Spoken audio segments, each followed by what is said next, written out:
It's the Stephanie Miller Show. So I wanna say thank you, 'cause it makes me that much stronger. Makes me work a little bit harder. Makes me that much wiser. Thanks for making me a fighter. The United States and Iran taking a hydration break. A welcome cessation of hostilities. The respite gave President Trump a chance to stop bombing the Strait of Hormuz and to start bombing at the White House Correspondents' Dinner. The other day, a senator I knew got a text, a great guy, from his wife. And she said, when you get home, I want to have you immediately come up the stairs and make love to me. And he said, I can't do both. You know what? In other words, can't go up the stairs and make love. Does anybody get that? You know, normally I'd say don't quit your day job, but in this case... Please, God. It's even worse Quit when he your says day job. Because we talked about it yesterday. Yes, it is hard. That's the thing. We don't play Trump Right. audio because our sphincters, again, will snap Exactly. shut until the end of time, Right. Sam. That's a rule that you didn't know yet. But but yeah, it's hard to explain. Sometimes you have to play it to go, this is how really, truly awful it was. Yeah. And just, oh, did you hold a mirror up to her face so we have proof of life? Is this video or just a still picture of Jody? Oh, no, she's not moving. on the show. Wait, what's Elaine Chao doing here?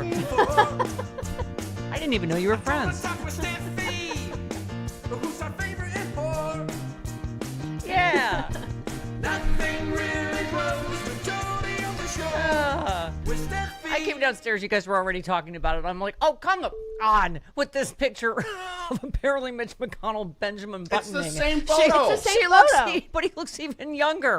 It's the same photo, basically. It's worst AI ever.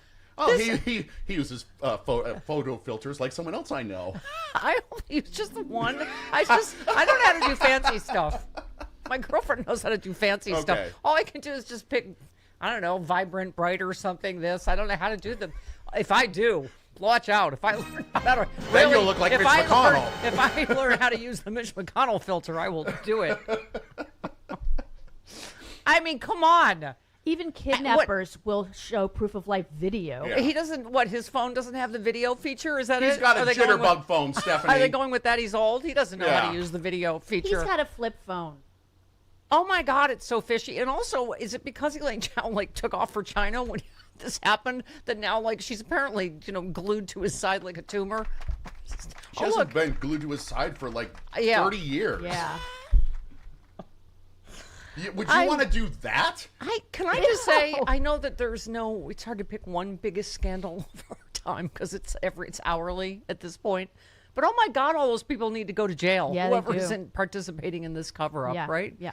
I mean, and God bless the Aaron Parnases of the world. Somebody posted about, they said when he started surveilling, the hospital suddenly, Mitch has moved to a rehab center. It's just this, you can feel the panic and these posts just sound so unbelievable. He's, fully dressed again and, it's like to make it to what is the thing? The picnic? Whatever festival it is. But I'm not quite up to it. He has a tummy ache and he's not, what's the word, Jody? Alive? Oh, dead. Yes. Well, James Carville did a whole thing on his show. Dogs are having a frenzy. James Carville just had surgery Yeah. and was in his bed Yeah. and did a podcast. Yeah. No, it just gets fishier every time they do this, right? It'll That he be can't- interesting when they announce that he's no longer with us, because if it's next Tuesday, it's a little soon. Yeah, someone said, thoughts and or prayer, whatever, on Mitch's passing next week. Yeah. I expect you to broadcast from your bed if you're recovering from a facelift or something. Absolutely. I beg your pardon. I've had enough. There's no faces No left. more? No more. Oh, maybe for my film debut with Jody Hamilton. I'm by sorry, the way, what? we have the Stephanie Miller Show has a correction. Do we? Because I heard on Bob Seska's show, because Jody Hamilton is a giver, she's a liberal helper, and she offered to co-star with me in Sexy Squirters 2, the porn film being shot at her house. No, but it's doing Sexy this Squirters again? 3 because we actually did Sexy doing- Squirters 2. I did at not my know that. I house. thought Yeah. this was the sequel you were inviting me to do. Well, you would do Gay for Pay, I've girl, done it girl already. girl on girl I've already done it. porn Okay. with me. Shush! I'm talking to my casting director now. I have a question about your casting. Chris, yes, what? Are you a squirter?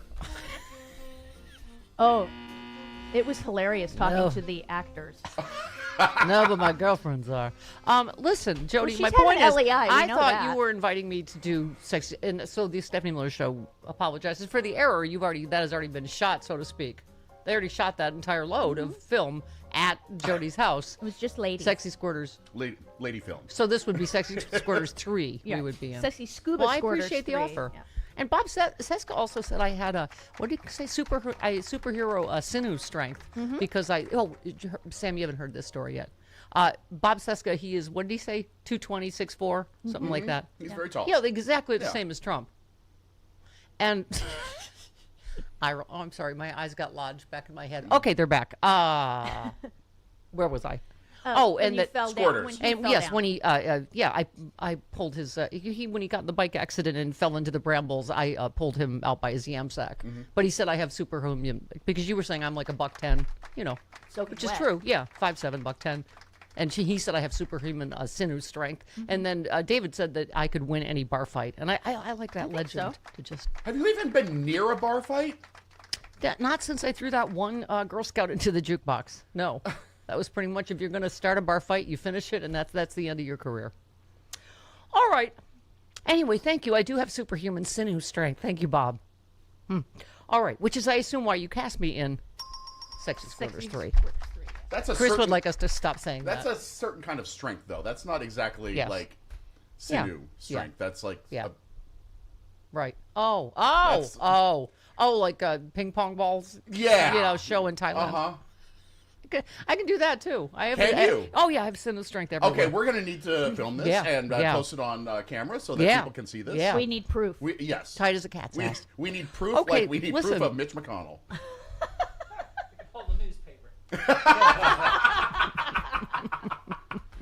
All right. See, this is how we know that we've been pushed too far. Karen said, when you make Rude Pundit duck off camera to laugh, you know you took Yeah. it too far. Oh, that Yeah. was- When you out Rude.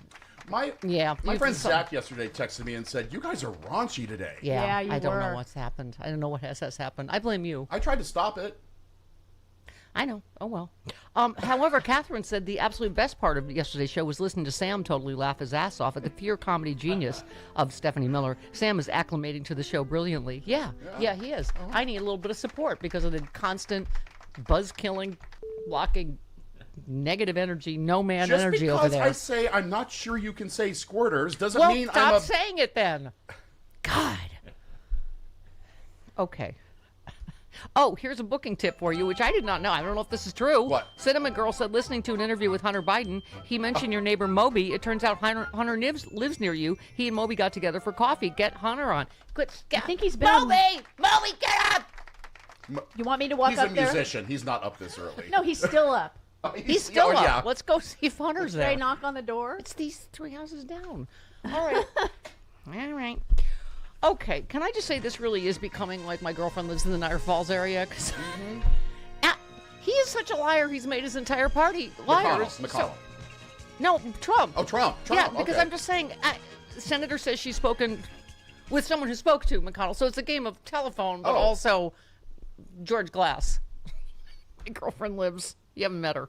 You wouldn't know her. West Virginia Senator Shelley Caputo was confronted about her 84-year-old colleague's prolonged absence by a reporter. He said, do you have any idea what's going on with Mitch McConnell, what his condition is right now? Have you heard an update? Caputo said, well, I think obviously the public information, the information that I have, is that Senator McConnell is recovering, is healing, and is, I swear to God, that's the amount of uhs that are in this sentence, rehabilitation hospital. That's like a farm upstate, isn't it? Yeah, Is he we're- running he's free running with other free. with other senators his age? He's running free with Senator Lindsey Graham. There you go. in the same very Someone warm did, place. Who were the two little girls? The children of the corn. Someone did Mitch and Oh, no, that's from Lindsay. The Shining. The Oh, from The Shining. Shining, and they're holding hands, Grady and they're like, twins. "Don't go to the Senate offices late at night." It's Lindsay and Mitch and the little girl from The Shining's outfits. Oh boy. Okay. Anyway, rehabilitation. Huh? Yeah, that's it. That's the ticket. She said I talked with somebody yesterday who visited him and said that he's clear-minded and just needs to get stronger. How about a little rehab video then? Is he in rehab? They said he's working with a physical therapist. Yeah. Could we see that? Could we see a little? And not a face-tuned photo of both. Or is it the farm upstate where they're like, get the ball, Mitch. Mitch, come on. Go. It's a little warmer where he probably is. They're taking him water skiing. Don't forget to turn. Okay.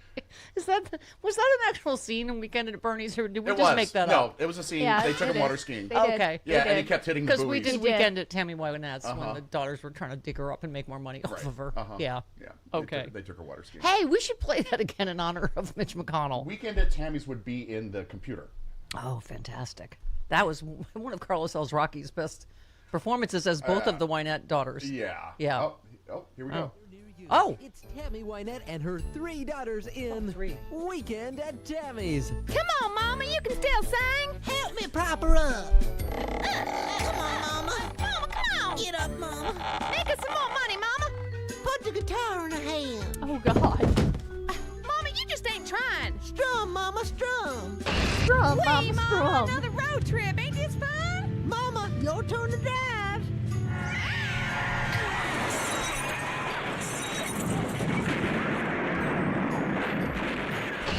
You know, Mama's starting to stink here in the sun. I know. Let's take her water skiing. Yeah. Go on, Mama. You're doing great, Mama. Good. I'm so happy since we dug Mama back up, ain't you? Yeah, she gonna make us a lot more money. Look out, Mama. Don't forget to turn, Mama. Weekend at Tammy's, coming soon to a theater near you. Okay, can I just say, you did an excellent job on sound effects in Thank that you. particular bit. That's Carlos, when we had time before the show. Yes, Because Carlos we were a is- nighttime show. Yes, Carlos's Yeah. Wynette daughters were just inspired, and your Well, sound you effects were the other. Yes, I was. You were the other I was Wynette in the daughter. role of the other, one of the Wynette daughters. Uh-huh. Okay, Because let your me voice finish. is really high. Mama's begun to turn. We've been just quoting that for years. She'd begun to turn. Like potato salad left in the sun. Let potato salad. Caputo did not identify who she said had spoken to McConnell in the hospital, nor did she specify when the visit took someone. place. Yeah, you wouldn't know. Somebody. She's from the Niagara Falls area. You wouldn't know. You wouldn't know her. Would you like the official statement? Oh, yeah. They released a statement. Yes, they did. It's already hilarious in the beginning. Mitch McConnell says. Bless you. Okay. Oh, thank you. Mitch McConnell says. Okay. He is continuing to recover from a fall that sent him to the hospital, announcing he won't be attending one of the biggest events in Kentucky's political world this weekend. The Kentucky senator shared a statement that he is working hard to get back to my full schedule of work in the Senate and in Kentucky, keeping up with the intense physical therapy per my doctor's orders. Oh, not just physical therapy, very intense. He's doing like pommel horse and the parallel bars.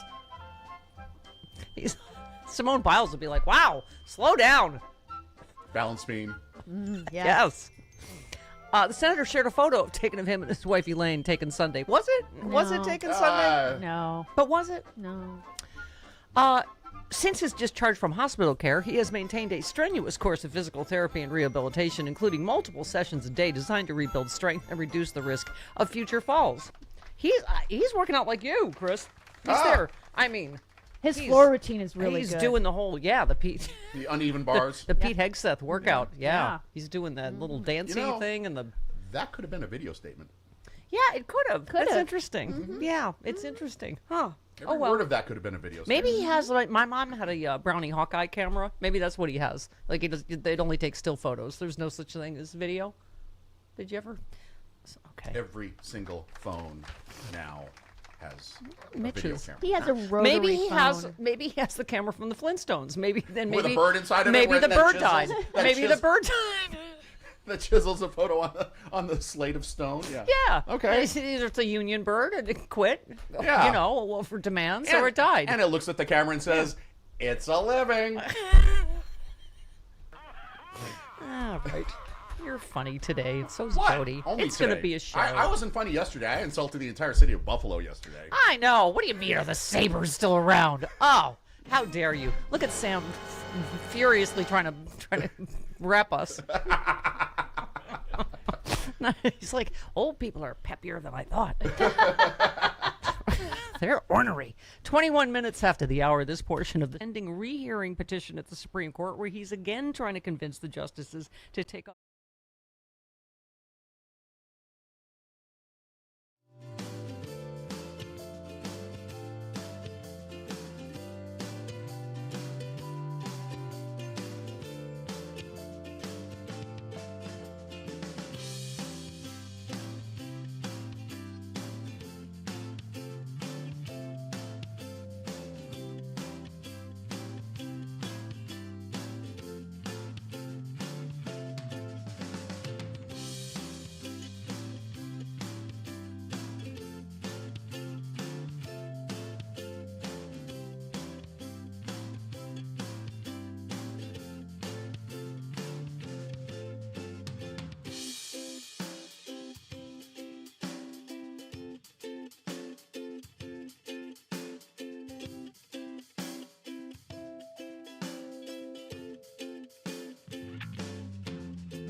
Well, founder and CEO of my good friends at Chapter. He goes by one name like Cher because he's a rock star in the Medicare advising area. Good morning, Kobe.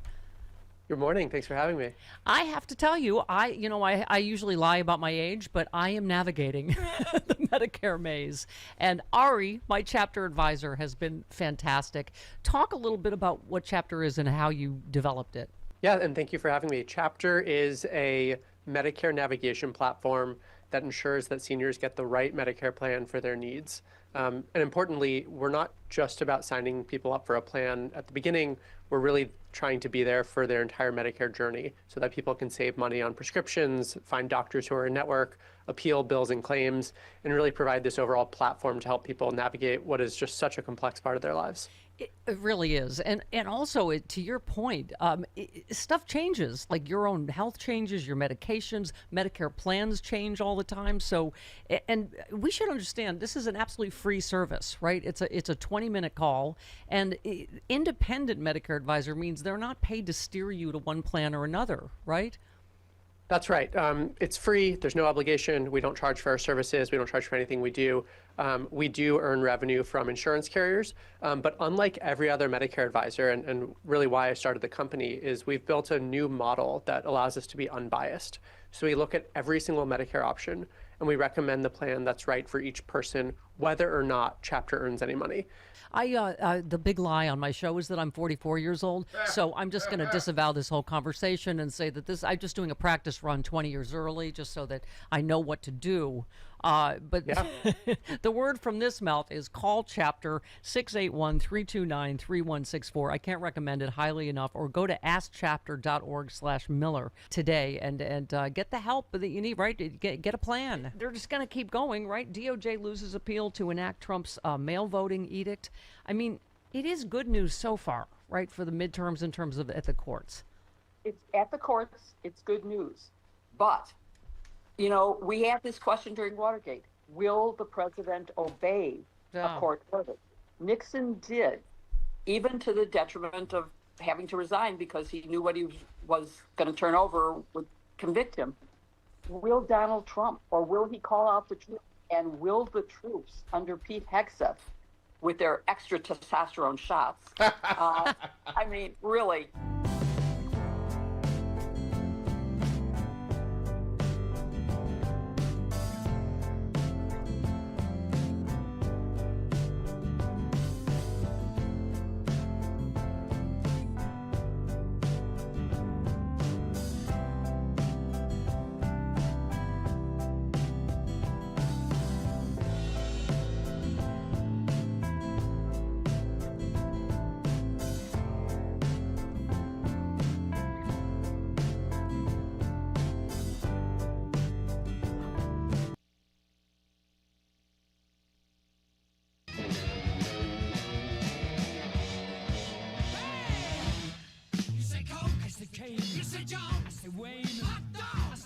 Stephanie Miller.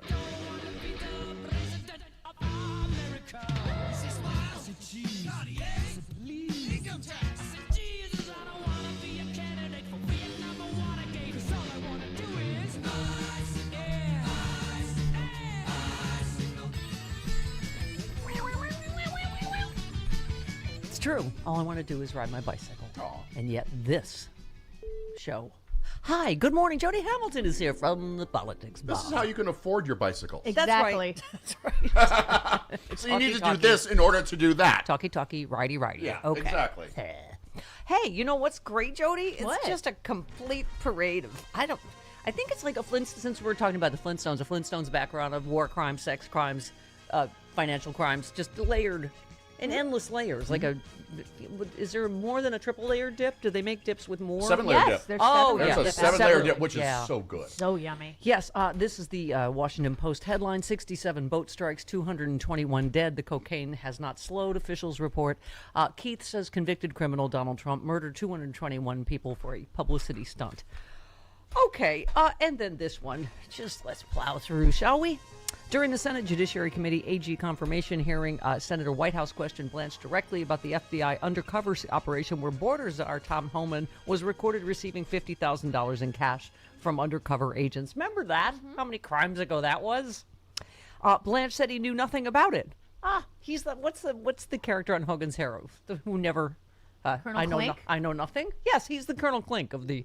Yeah, Blanche said he knew nothing about it. No hedge, flat-out denial. In September 2025, he and Patel announced the Holman matter was fully reviewed and the case was closed. Lying to Congress is a serious offense. Remember that? Remember Who's going to hold him lying accountable? Who is going to hold him accountable for that? It's a Nobody. Thing, it's a thing they do every day now. They lie to Congress, and it's just like, oh well, next confirmation. Who's going to get confirmed today? Clayton.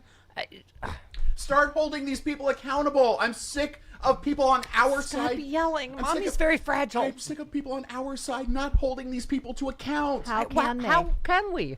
What? How? Find out a way. They always find out a way on the other side. You are so yelly today. Well, it's frustrating. All right. Mommy has a headache in her eye. And so many more crimes to get through. 29 minutes after the hour, Stephanie Miller Show.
Democrats have become a party of freaks, weirdos, losers, and crazies.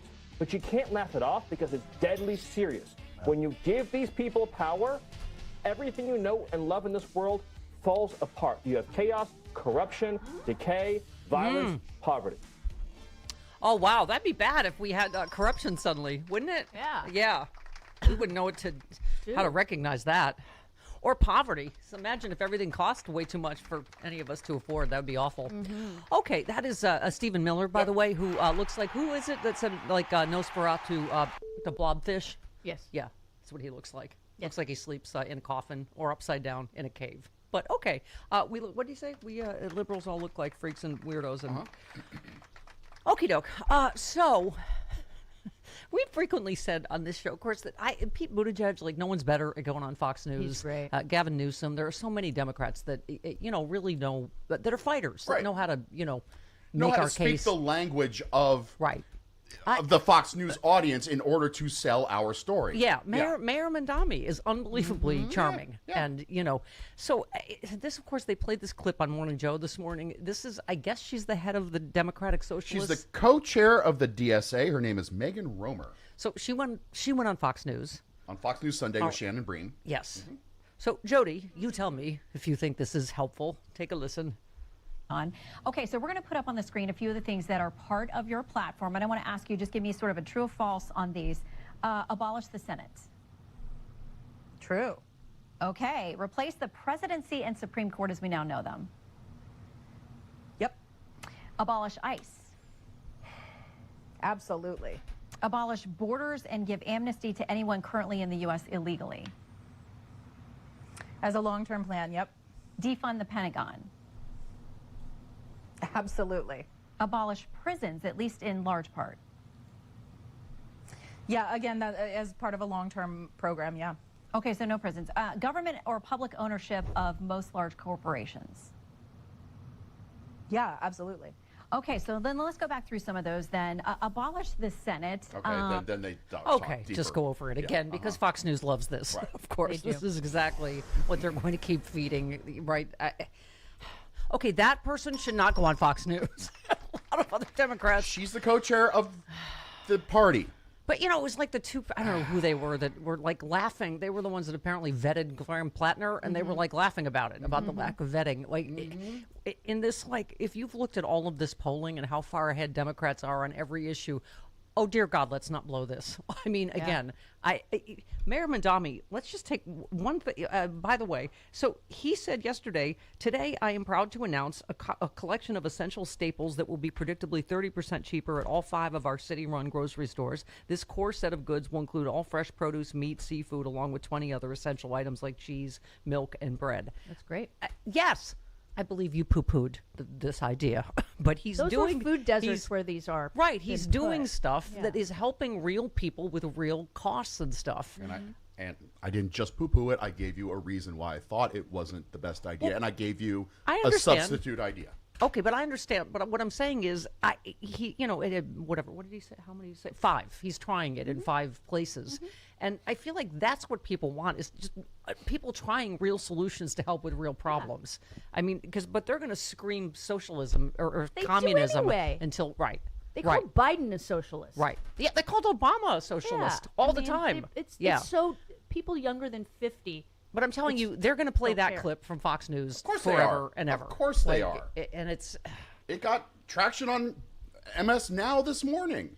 So this clip is going to be played everywhere. Yeah. And so we have to figure out a way to battle it. Here's the point. According to this, another post here, according to a state regime media known as CBS, their poll says only 13% of people are saying Trump's policies are making them better off financially. This is a new low and shouldn't be a surprise because this could have easily been predicted in the early parts of last year. But I still want to know the 13% of MAGA cultists that think they're better off, because that's absolutely... They're wealthy. Yeah, right, I suppose, right? That's it, they're just wealthy.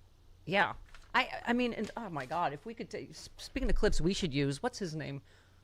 All of these guys, Rick Spott and John Kennedy's worth like millions of dollars, about them going on TV and lecturing us on how we should, pull up our bootstraps and get through this and, blah, blah, blah. And it just, you literally go, every time you see one of these guys that are millionaires telling us how, we should sacrifice a little bit and blah, blah, blah. So anyway, it's a debate we're going to continue to have, obviously, in the Democratic Party. But, I was like, oh, man.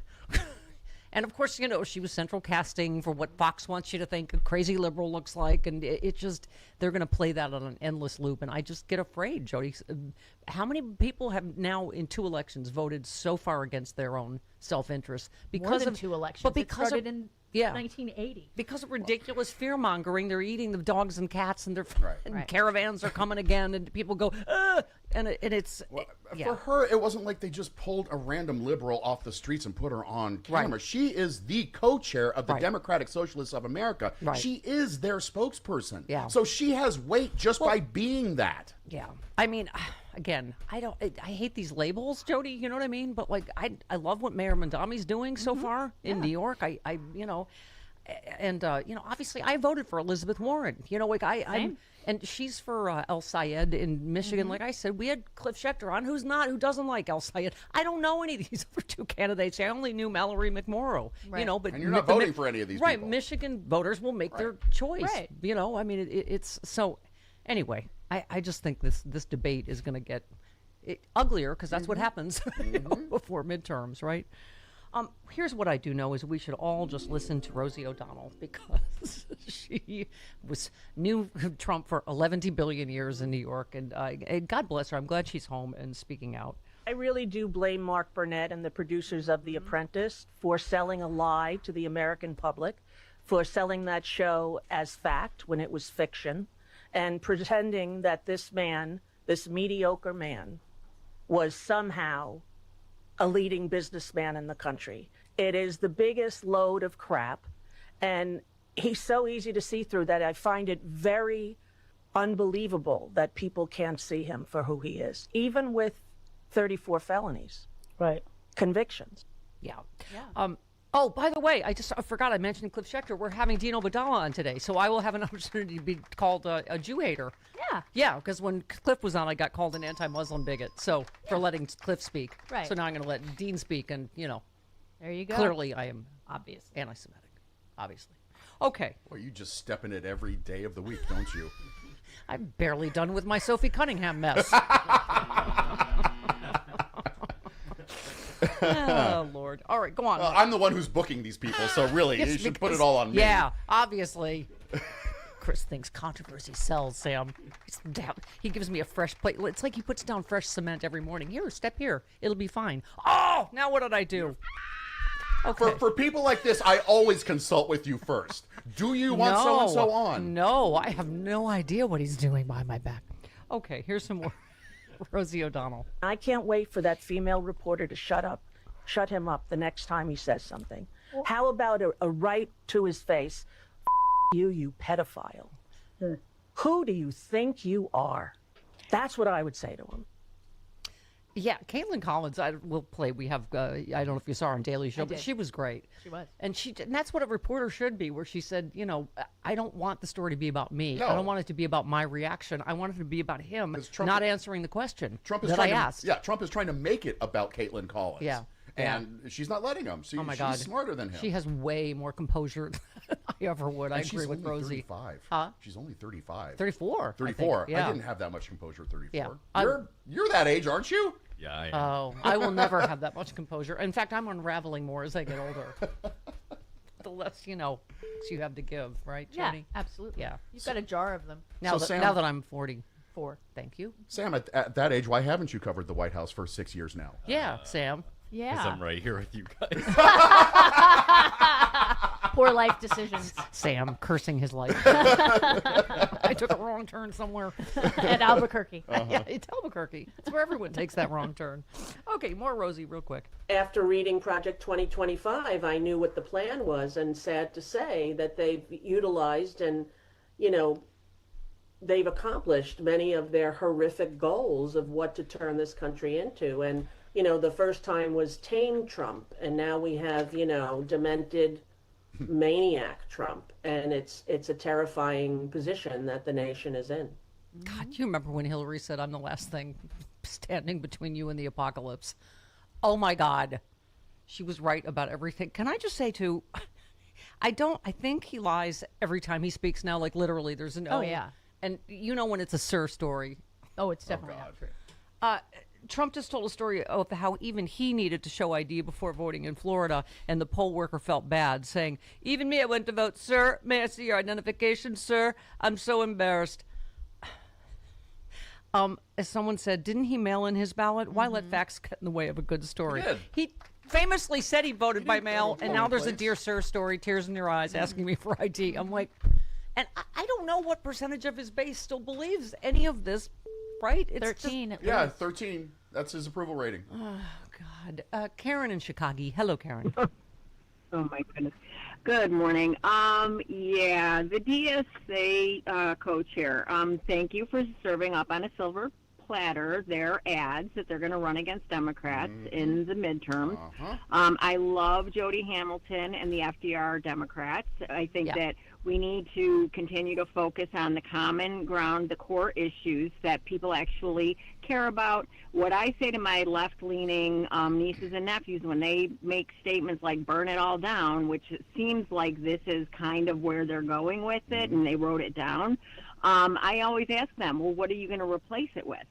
You know, we have an infrastructure. I mean, it just seems like, you know, we can do it the easy way or we can do it the hard way. You use the infrastructure that you have, and you elect people that are going to get you closest to your destination. You know, you don't burn it all down and then start over, because who's going to get to say what it looks like? And are we going to take up arms one against the other and have a full-on civil war about this? I mean, it just seems to me very reckless. And yeah, I mean, they clearly are not media ready, these folks. You're telling me. And you know, I'm sorry. I am suspicious of people like Fetterman that go on Fox News and give them exactly what they want in terms of Democrat bashing. And this is the same thing. It's bashing the Democratic establishment. That's what they're looking for. Yeah, and that's why, by the way, I never get invited back. Well, there you go. I may get in trouble for this, but oh dear. I think we also need to stop putting people with orange hair and weird glasses on as our spokespeople, because Sam, don't encourage him. Do not laugh at him. I mean, do not laugh. I understand he's the class bully, but I'm being a little serious here, because that is the only thing that people on the other side will talk about and point to and say, look how crazy they are. Look how weird they are. I loved Alan Combs to death. He was the nicest, one of the nicest men in radio, did his show many times. But you know, Chris, you always say Fox is a very visual, you know, it's why television all is the a visual blondes thing. Are these beautiful, like made up, you know, but they, you know, you were saying like the casting, they wanted, you know, back when this started, Sean Hannity's the big, you know, rugged, handsome guy, and they wanted somebody that looks like, to them, a they had central ugly casting, liberals. weak liberal. They had ugly liberals on, especially. Okay, I don't want to use that word. What I'm saying is, to them, what central casting looks for, like, weak or on their panel shows. All of the conservatives were gorgeous. The liberals they had on were not. That's what they did. Okay. Jody, I would like to have a little feminist frenzy with you, if you don't mind, just to balance things out. Sure. I agree with Lainey, who said Kamala Harris running for president is not breaking news, and no one should be surprised that the person who received more votes in 2024, 75 million, than Obama did in 2008, who got 69 million, would want another shot at getting the job. Again, we're going to have these fights, socialist establishment Dems, this, that, blah, blah, blah, but we're entitled to a primary. And you know, we've had the conversation over and over. A lot of us are afraid, like, I don't know how racist still, sexist, homophobic, anti-Semitic, like when we're looking at candidates, right? Like, I don't know, you know, but we're gonna have to have that conversation and have a primary. So, you know, but trying to like rule people out immediately, I think just this, especially this early, just makes my head explode. Sam, could I have my nostalgia music, because I just. Jody, would you like to feel super old with me? Sure. Yeah. Let's see. Jerry posted, I'm so old, I remember when the library had card catalogs. You had to find a little card in a drawer before you could find the book. I remember that. Yes. Dewey Decimal System. Leslie posts, I'm in an Ulta, and Madonna's Express Yourself came on, and two of the salesgirls discussed how they like this song and how it's played a couple times in the store, and they need to find out what it was and who sang it, and I shall now be slowly walking into the sea. Okay. Is this a new singer named Madonna? Oh my God, have you heard her? Okay. Wah, wah. I may be too old to be alive now. Okay, 49. But you're only 40 what? Four. Yeah, I'm an old 44. An old soul. 44 minutes. No, it's not. It's 49 minutes. Oh my God. If I were 44, I would know it's not 44 minutes Said the after. 64-year-old. Oh, you are a bastard person today of the highest order. I'm incorrigible. 49 minutes after the hour. It's been a long time. How are you doing? Well, this is how we're doing in the Trump era, right? I just said to you off air, I said, so I was saying to Chris last week or the week before, like, oh, we got to talk to Frank about that, the latest FBI scandal. I'm like, I don't remember what it effing is. That was two weeks ago. Which one was it? It's an outrage a week, if not an outrage a day, and it's hard to keep them in right. And then and then you reminded me. I was like, oh, that was it. And the FBI no longer going to investigate ICE killings. Mm-hmm. But that's just, you're right. Like, that's one story, and we get 5 a week of things that you're like, what? Yeah. You remember during COVID when Trump said, if we stop testing, we'll have fewer cases? Right. If we stop investigating ICE shootings, we'll have fewer dead people. Yeah.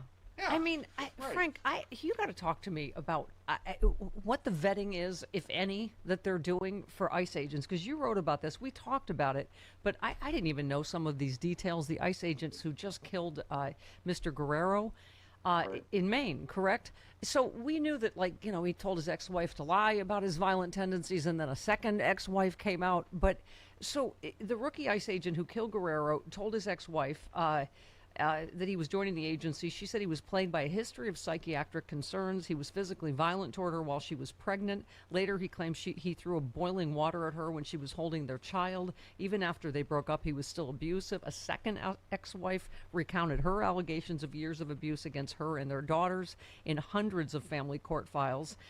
There were requests for temporary protection orders after the now ICE agent tackled his teenage daughter, smashed food in her hair, and a separate incident dragged her around the house as she sobbed.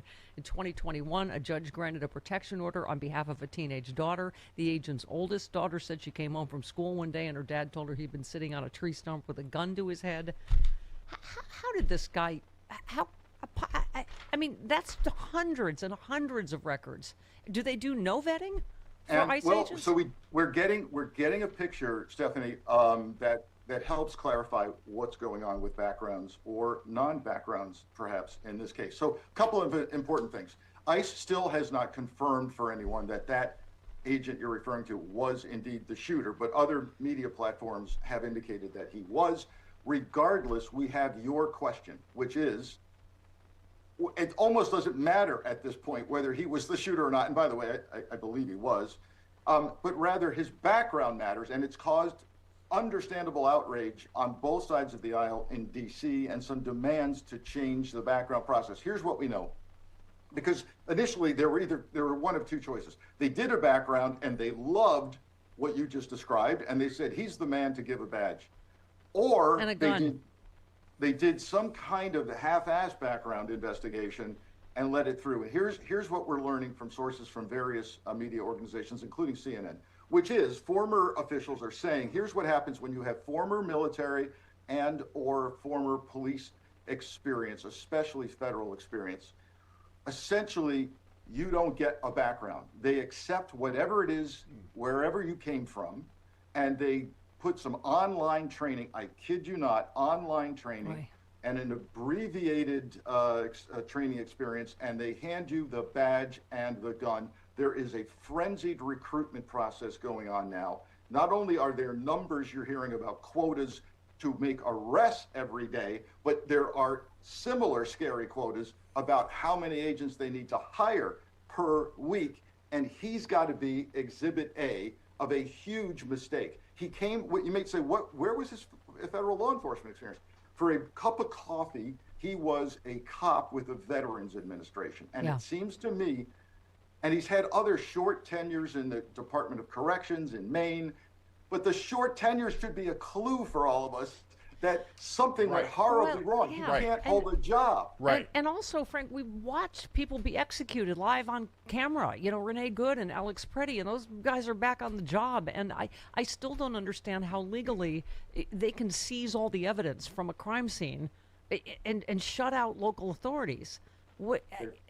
Can you talk about that? So of course they claimed federal sovereignty, and I get that. But Stephanie, the past history, including while I was in the Bureau, was that we play nicely in the sandbox. We work alongside each other. If they want to look at something involving a federal shooting, they can ride along with us. We do the same report, the same interviews. They can have access that we have access to. None of that is happening now. And the case to watch on this is Houston, Texas.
56 minutes after the hour. I was just telling Chris, Jody, it's rolling in. The DSA is not the problem. It's the pearl-clutching status quo Democrats joining in the attack. Okay, whatever we just played, that was not helpful. No. And by the way, some of us, abolish ICE, yes. Maybe take that down to the studs and start over. Abolish the Senate? Absolutely not. Sorry. But it's like, she just went to every extreme that makes it so easier for them to cast us as all being like... It's not helpful. And I'm not clutching any... Yeah, and by the way, there's something sprinkled in there I agree with. We've all said expand the court. Absolutely. Expand the Supreme Court. But it's just, it's... Anyway. I'm not sure defunding the Pentagon is going to leave us any safer either. There are some yes. reforms that need to happen. No more unnecessary wars, which is what Trump ran on. Absolutely. And lied about. Yeah. Like this, for instance, Ryan says, Trump, I completely rebuilt our military. Also Trump, it's Biden's fault we have no weapons. MAGAs, are you seriously this dumb? Let me answer that. Yes, they are that dumb. Yep. And that's the only reason apparently we've paused in our latest unnecessary, ridiculous wars, because we're out of ammunition because nobody planned anything. Right. And it's insulting to say that we're clutching more pearls when we disagree with what that one woman says. That's an insult. Right. God, well, F you. Okay. Whoever that was. I'm just saying we need to be a big tent. That's going to include different types of people in different states, and I'm not feeling well today, so I'm ornery. I know.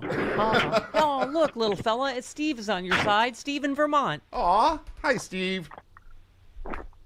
Hey, Chris, I am on your side. Thank because you. I hear from a corporate Democrat, my friend, how, if we fight like them, we're getting in the mud. And that's not right. We got to hold our heads higher and hold ourselves to a higher standard. Oh, no, I think that's crap. Yeah, I think even Michelle Obama's done with that. Exactly. I think she's done with the going high. Yeah, we need to fight in the mud. Yeah. Okay, 58 minutes after the hour, we have Charlie Pierce coming up. We have Dean Obadala, all on the Stephanie Miller Show.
It's the Stephanie Miller Show.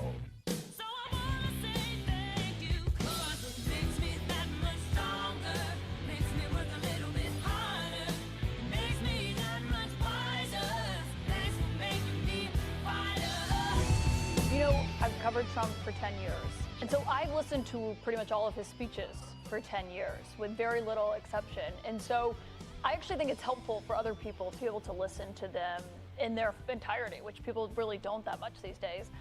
In the room, I think I was not surprised when he insulted me. That happens pretty regularly inside the Oval Office. Yes. This is just a bigger venue where it was happening. What was most surprising to me was the room was filled with a lot of his staffers, his cabinet, his allies, Republicans in Congress. It was so quiet in the room during the president's remarks. Yeah. Caitlin Collins on Daily Show, she was great. But yes, they all hate him. We all, seriously, Jody, like they all know what a complete jerk he is. It's just, it's an extraordinary moment in time we're in, you know. And by the way, Ana Navarro, lifelong Republican, but talking about Trump, talking about anybody's looks, right? His ankles are like the size of tree trunks. His hands are completely bruised and there's some mismatched makeup. He's got some weird ass scab on the side of his neck where probably an IV tube goes in. She could be describing any Fox liberal. Louise. Except for Jessica Tarlock. Oh, yeah. Okay. She's fantastic. I love her. Okay, I was trying to remember it's one of our favorite liberal blogs. Did a really nice piece when I was on Hannity about liberals that are allowed to go on Fox News. You know, they were talking about how great Pete Buttigieg is and people that can articulate our side. And they said, and now we add to that list Stephanie Miller, but she will never be invited back. To which they were correct. Haven't been invited back yet. No. Yes. Oh, by the way, heroes of democracy. Sam, we have that somewhere. We forgot to tell you about it. Yeah, there are. We need more than ever, right? Heroes of democracy. Right, Jody? Do it. You know you want to do it. I'm not doing it. Our nation from the clutches of fascist idiocracy. We proudly present Heroes of Democracy. Christina says apparently white Americans in Minneapolis are putting Mexican flags on their trucks, so ICE agents waste time pulling them over. They call it ice fishing. I have Nicely two Mexican done. flags on the back of my car. Do you? Good I for do. you. Yeah. Well, you are a. Say it with me. All right, fine. You're not playing. I'm your today. elder. You're not playing with me today. I should put one of those like really tall flags on my bike. Yes. A Mexican flag. There you go. Yeah. Okay. Chris says, just remember, wind turbines in the middle of the ocean give you cancer, but giant buzzing data centers right next door to you are exactly what Patriot Jesus died for. Yep. By the way, a lot of protesters at Trump's thing yesterday about data centers, and also another hero of democracy, the guy that yelled pedophile protector at there. Trump. Nicely done, sir. I tried to get Viva that. la resistance. I tried to get that audio, but you just couldn't hear it. Yeah. Trump heard it though, and that's the Yes, important he thing. did. And he called him a communist because that's all they have now, right? This is why we were saying some of the stuff that this head of whatever the Democratic Socialist group said were just not helpful because it makes it easier for them to cast us as whatever communists. And meanwhile, Trump's the one that's taking over companies as long as he gets a piece of it. That's like the definition of communism, right? I go.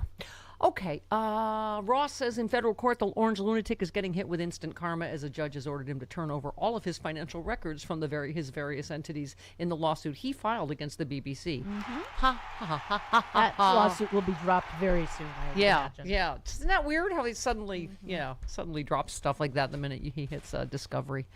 Can I just say, too, Chris, I don't even know if we covered this just because it's gotten to be so normal. Was it 40 posts in a row? I think it was it Sunday night? AI? Yeah, I gave you that story yesterday. AI, yeah. How many of these episodes would you delusional. put your parent in a home? It's him pulling George Washington up from Mount Picturing Rushmore him with President Kennedy. Yes, but 40 in okay. You could tell he was feeling down and needed an ego boost.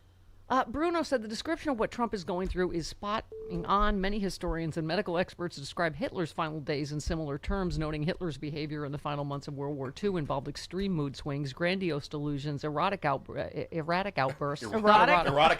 Oh, sorry. Oh, that may turn my own stomach. Erratic outbursts. These fluctuations were heavily induced by severe physical decline. And I think they were reacting to a posting from Shallow State saying Trump having hypomanic episodes the past 2 hours, post after post after post. I count about 60 of them, mostly images, many of them AI, all his trademark pathologies, all his underlying themes, malice, grievance, division, entitlement. He is a simmering stew of agitation, rage, and desperation. His disordered brain is filled with paranoid fantasies of revenge along with fantastical visions of regaining his grandiosity. Anyway, he goes on, but it's stuff we've heard, George Conway, Mary Trump, many others have talked about that. I just...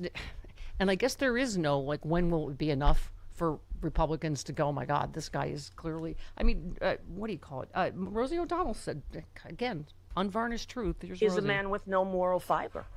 He's a man who is a narcissistic, mentally ill. I really believe he has a severe mental illness, untreated. And he's so physically addled by his illnesses now, by his frontal temporal lobe dementia. And everyone's pretending, for Mark Rubio to say, I've never seen him sleep during a meeting. People have willful blindness when it comes to him. Yeah. When finishing up Shallow State, he said he hates being trapped and stuck in Iran. He hates that Epstein won't go away. He hates being told his speech at the dinner was inappropriate. He hates that his name needed to come off a building. He hates that musical artists canceled from his show. He hates losing in court. He especially hates his own mortality. Neither you nor I can ever feel the kind of frenzied fear and fanaticism that now that Trump feels now. This is a man who knows he's in his final chapter, who's confounded that he and all he is, all that he ever said he was, his lifetime of secrets and lies and false constructs is vulnerable to exposure. How can he possibly sit still? How can he sleep? Who can he trust? Malignant narcissists decline, always get worse. It's always messy, and they never want to go down alone. How many people have said that, Jody? Oh, yeah. He's going to take us all down with him. I mean, that's what it feels like He's right gonna now. try, that's for sure. Yeah. Let's hear one more Rosie O'Donnell. Fantastic. When I saw he got the Republican nomination, I was positive that he would not win. I was positive we were not going to elect the man who led an insurrection against the United States, who's a convicted sexual rapist. You can't say rapist, you'll get in trouble. Well, CBS got in trouble. They capitulated. They did exactly what Stephen Colbert said they did. They gave him a bribe. And it's unforgivable. Yeah. And one last one, Rosie. Watching what ICE has done all over this country, the concentration camps that are being built, the perpetual lies that he tells, the bullying, the blackmail of universities, of television networks and studios, the grifting billions of dollars for the last 18 months in broad daylight because the illegitimate Supreme Court gave him a get-out-of-jail-free card forever. Yeah. I need my apology music again because for some reason, Jody, I allow Chris to speak. Stacky says, "Dear Stephanie Miller, you are so pretty and Chris is so wrong." Chris Lavoie, Buffalo isn't exactly a thriving metropolis. As of April this year, Buffalo, New York has the second hottest housing market according to Zillow. Our cultural scene is second to none. We have amazing food. People are the best. Come check us out. Summer's here. Gorgeous. Yeah, I don't recommend winter, but... I don't think anybody in their right mind would recommend winter in Buffalo. But, and the Sabres still exist. Yes, they do. But the highest population that Buffalo has ever had was in the 50s. You've killed random people on this show. You've never killed entire hockey teams. I thought they might have moved somewhere. No, they did not. In a totally unrelated story, Mitch McConnell. Oh. Someone said the same thing. The new Mitch McConnell photo was a copy and paste of the last one, just a new shirt. Yeah. It's the worst AI change or Photoshop Probably change. the same newspaper that's sitting in front of them. It's a fake headline on it, too. Why do they... Who is advising... Like, they keep making it worse. Like, okay. You know, it's working. We don't know if he's dead or alive. Or, you know, what they're doing is working, unfortunately. Yeah. Oh, look, here's all the AI images. Yeah, Trump posted 44 times in 6 hours with AI images. The man is not well. Oh, that's the one with... Yeah. And then he's also in a boat, and okie dokie. This last one, hold on. Someone posted the first journalist in the presidential press pool to answer Trump's "Who are you with these nuts?" deserves a prize. I regret not studying journalism and missing this opportunity. Come on, somebody do it. Can you say that on the air? Yeah. These nuts? Yes. Why not? Well, you just repeated it. No. I don't get you. Maggie in Massachusetts. Hello, Maggie. Hello, all. Hi. Just a quick comment on socialism. Yes. Harry Truman defined it perfectly 75 years ago. It's the scare word Republicans throw at anything that helps everyone, not just the rich. Yes. You know. Yes. Remember how about they called Obama that every friggin' day, Jody? And right? Biden. Yeah. I mean, trying to give you health care. Oh, my God. Oh, my God. Catherine in Chicago. Hello, Kath. Hi. Good morning, everybody. Hi, chat. Doobie-doo.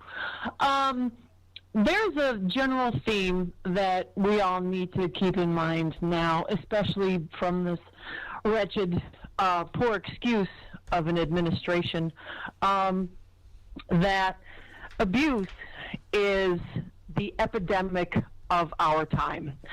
For decades at minimum, it has been condoned, ignored, sanitized, and even made fun of at every facet and category of society, from the smallest level to the highest level, in every situation possible. Get the abusers out. Yes, it is true. And then Thank you very then much. we can start over with our other complaints. Yes, lots of people reposting the picture of Mitch McConnell and lovely Elaine Chao. She said, "I like how Mitch McConnell always looks the same, no matter how long he's been dead." I think that's. Taxpayer money to keep him refrigerated is also maybe something we should. You know, things are not really that affordable. Did anybody check the tag on his toe? Splash says, as long as you don't need gas or food or healthcare or a house or electricity or water, things honestly aren't that bad. Right. That's true. See, that's a sunny side person. Yeah. Oh, for instance, out here in California, looky here. California's economy is now growing 4 times faster than Texas. Huh. That's not what I've been told. I've been told everyone's leaving.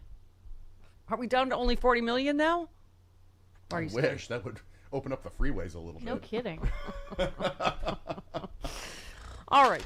We have Charlie Pierce coming up bottom of the hour, Dino Badala next hour. This portion of the show brought to you by... Okay. Rude Pundit, you are, as we all know, a patriot. You are a helper. Mr. Rogers said find the helpers. Here you are.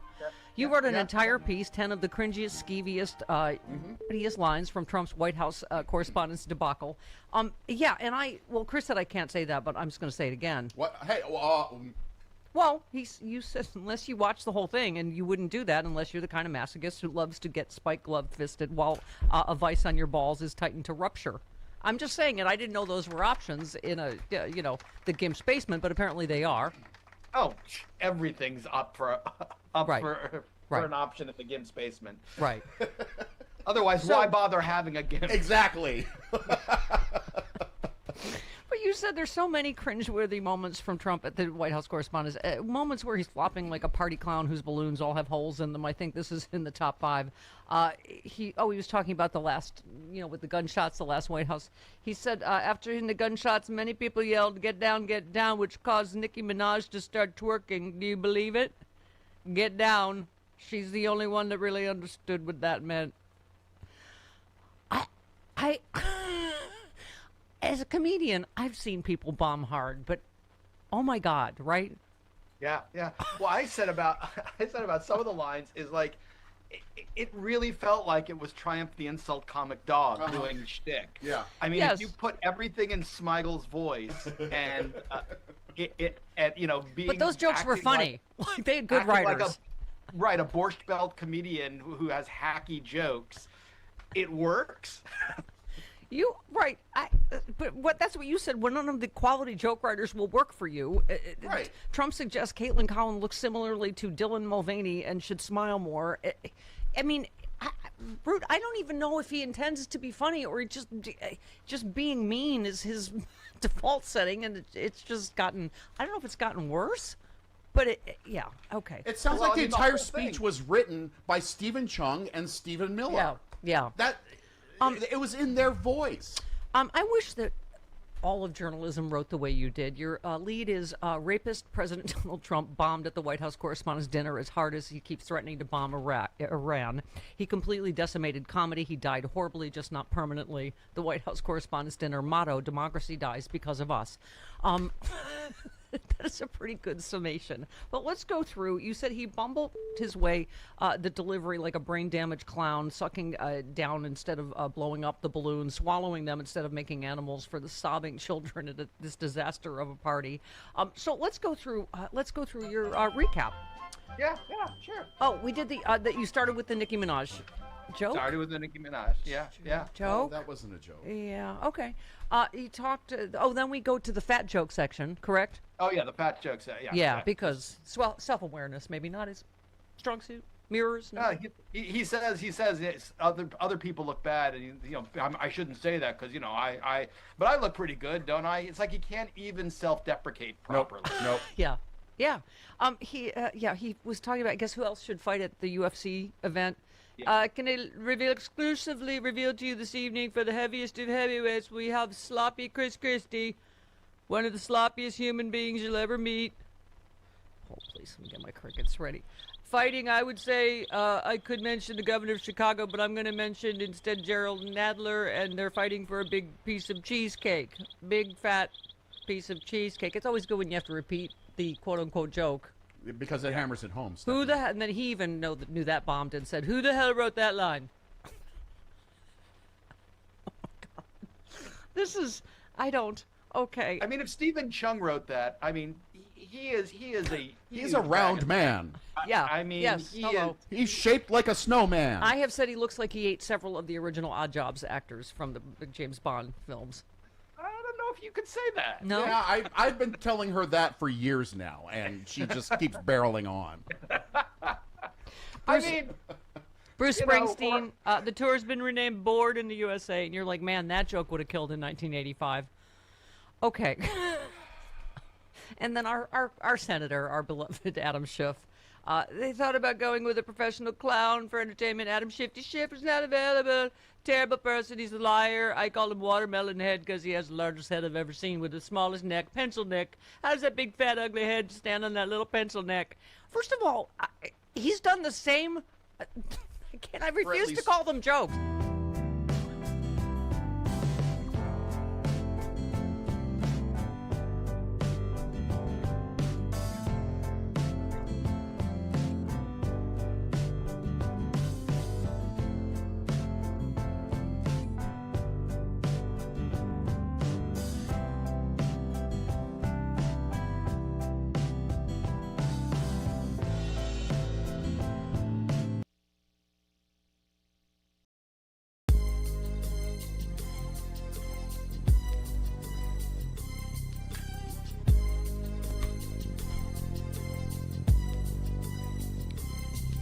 Stephanie Miller.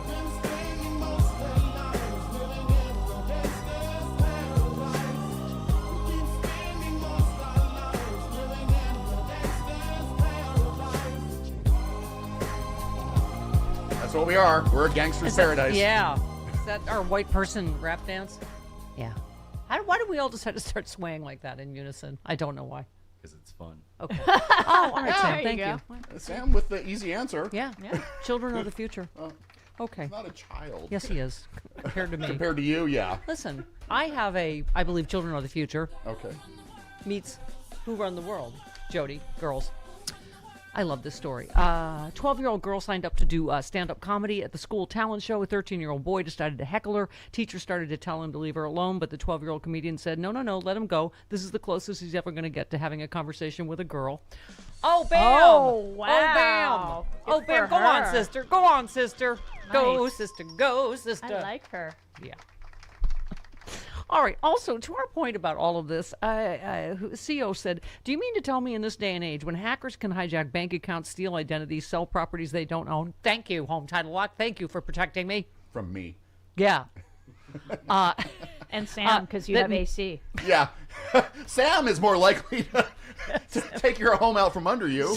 Sam's like, I'm having a couple of light bulb moments during this Home Title Lock commercial. I didn't know that. Anyway, but no one has been able to obtain a copy of the unredacted Epstein files and release them to the public or determine if Mitch McConnell is dead or alive. Journalists, you may want to watch and take notes on All the President's Men for some inspiration. That's what I keep saying. Yeah. Right? It's just like, how is this possible? Because we were talking about HIPAA laws, that it can't be someone that works at the hospital, I guess. But it's insane. It's insane. Well, we need, someone who works at the hospital who can serve as our deep throat. Right. But also, it might, God bless Katie Fang. I think it's Thursday. Yeah. She's gotten the farthest anybody. It should be up to a private citizen to try to, get this enormous, God knows how many years long sex trafficking scandal to out in the open. Ay. Okay. By the way, Ana Navarro said, I want a country where regular people can live a decent life and it's not something reserved for the wealthy. The Republicans have made it clear they have no interest in building such a country, yet one more reason to throw them all out of office forever. Said by a lifelong Republican. Okay. Bill in Jersey, you're on with Jody on the show. Hi, Bill. Yeah, hi. For those who are screaming communism, I wanted people to know that for over 100 years, there have been state-run liquor stores and state-owned liquor stores and states controlling wholesale and states controlling retail from before Prohibition, when temperance was a big deal. And they called those stores, what did they call them? What they call pot stores now, dispensaries. They call them dispensaries. Pot stores. Where they sell the Mary Jane. You know what I mean. Okay, Speaker Mike Johnson tweeted, the contrast cannot be clearer. Republicans are for common sense and Democrats are for communism. We must protect the greatest country in the history of the world from the mini Mandanis. Someone said, posted that and said, Mandani balanced his city's budget, expanded child care, has overseen lower crime rates, and a whole bunch of other... Republicans have made everything more expensive, less safe, and have gotten us into an illegal war. We would be so lucky to have a world of mini Mandanis. You weird little bobblehead. And speaking of Mike Johnson, this one, we've mentioned Max Miller a couple of times, but just about the double standards with Republicans and Democrats. New court filings reveal Republican Max Miller poured hot water on his wife, put a gun to her head, broke his 2-year-old daughter's collarbone. Why is Mike Johnson defending him? There's always due process when it's a Republican. It's just allegations. Right, that's what he said the other day. Oh, it's just allegations. I'm like, okay. But any Democrats has a whiff of anything, and they've got to go immediately. And meanwhile, okay. And also, did I mention the president is actually okay? Never mind. He's an adjudicated rapist. Yeah, this is 34 count felons. Yeah, felonies, not so much just an allegation, but Rosie was using some other language to describe that, and that made me a little hinky. In the soundbites that we were playing. Go, Rosie. Go, Rosie. It's your birthday. It's your birthday. You have to be a little bit careful. Did you see? What do you call it? Elon Musk called Chef Jose Andres whole.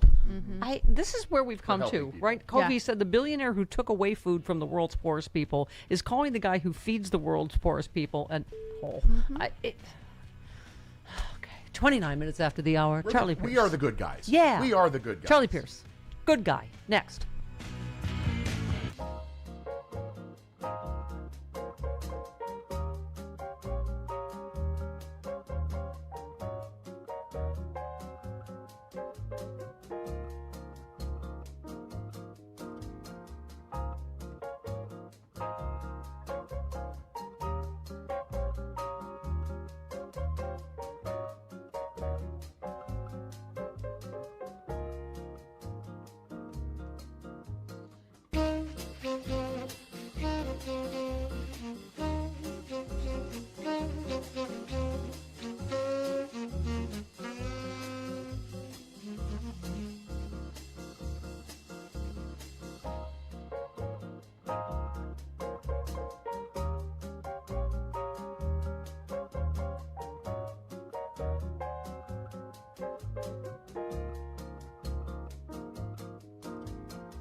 There is no doubt in my mind that much of, this war is about profiting for the Trump family, for Trump's orbit. 18 U.S. service members have been killed. Thousands of Iranian civilians have been killed. Meanwhile, Donald Trump Jr., he's making billions of dollars. Yep.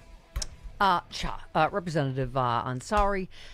This is from the New York Times this morning. Iran war enters 6 months, in case you were keeping track, Jody, with no end in sight. Soon after the war began on February 28th, Trump declared Iran was totally defeated and wants a deal.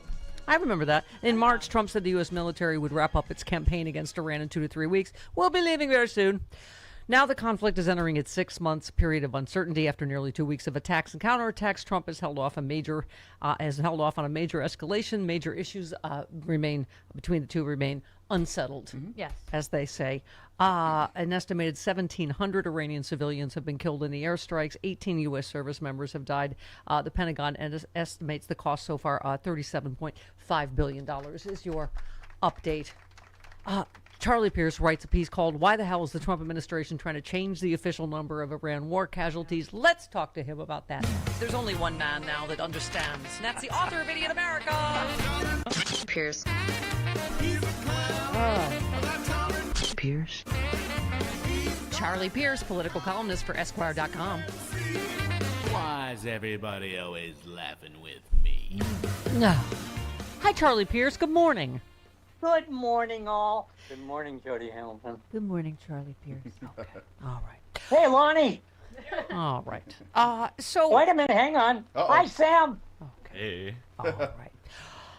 You Good write. Lord. You write the Fonz is producing the show. You write the callous disregard for human life, particularly human life in uniform, that runs throughout this administration, never ceases to find new ways to express itself and disgust the rest of us. I said that yesterday, Charlie. What do you say to the families of who've lost loved ones? Like, your loved ones didn't count because it was after his fake ceasefire. Yeah. Well, you say to them, "Would you like to appear in one of my fundraising videos?" Yeah. Yeah. I do have to register a complaint though, as somebody who's supposed to keep up with things. My Cold War reflexes are very rusty. Yeah, me too. I mean, I've forgotten a lot of the comebacks on this. Yeah. That's why I wear my hat, to remind me. What's the answer to are you now, or have you ever been a communist? Right. What's that? I subscribed. I subscribed to the Nation once. But we do know that at long last, no one has any decency. Apparently, that's where we are. That's right. Yeah, and what you write about just this latest part. Who are the bloodless bureaucrats who think up that kind of strategy? The war dead. Mm-hmm. Who calculates the degree of spin necessary to eliminate 4 dead soldiers from the body count because they died during one of the president's PR ceasefires in his bizarre war of choice? Are they happy in their work? Do their colleagues think them clever? Do they advance their careers, get promotions, increase government salaries? Is this a job well done? And you say all wars are monstrous. Wars started by monsters are unspeakably so. And I don't even know what to say about where we are now. We're apparently out of bullets. Which I guess is Joe Biden's fault.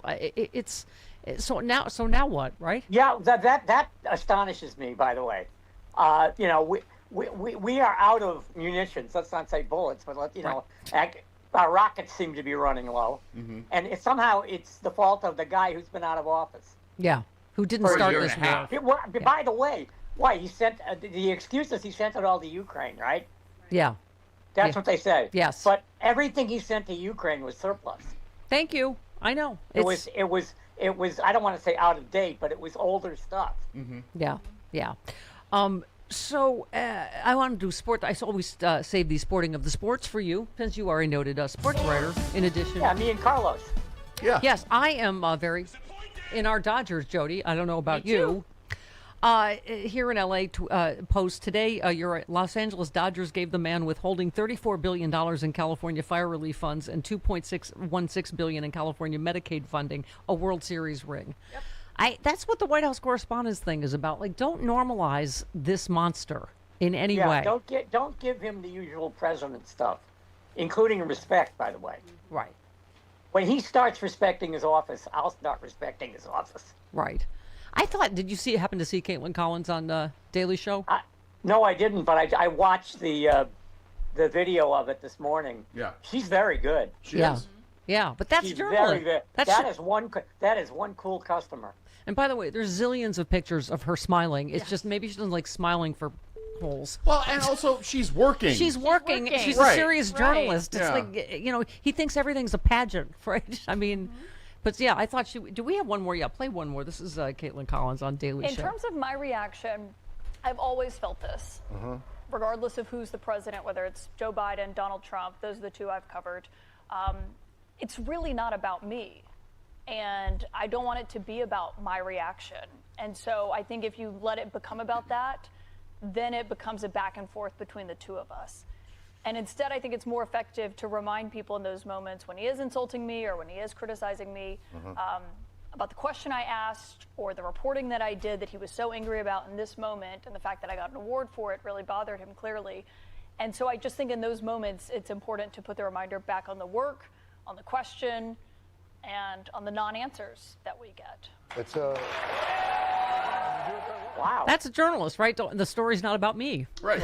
Yeah. You know what, though? I wish somebody would make it about them.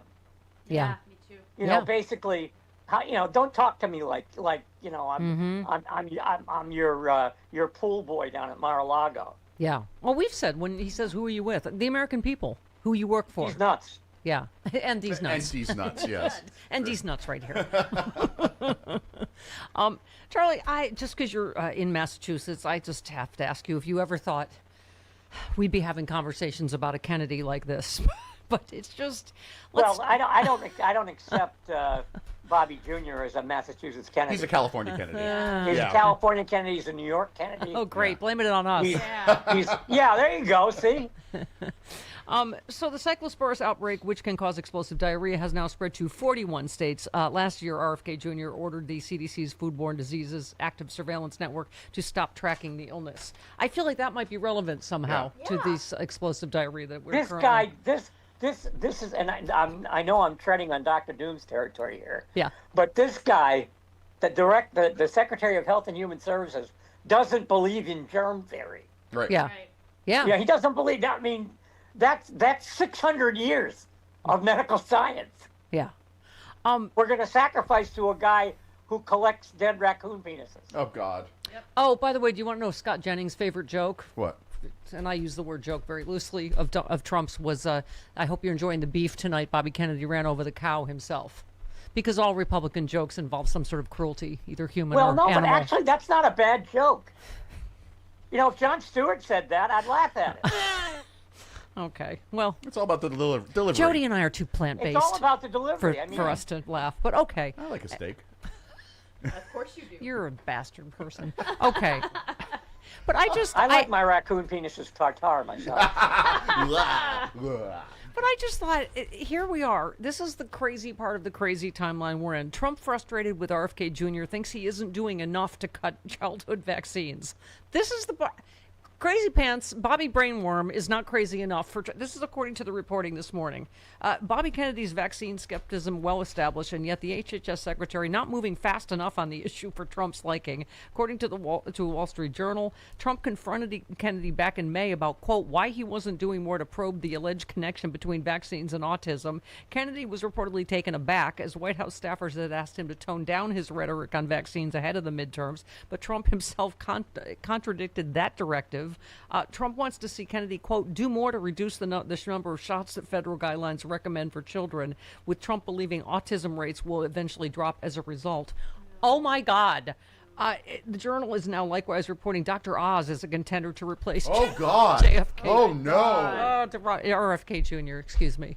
Once again, I'd like to thank Oprah for so delivering us Dr. Oz.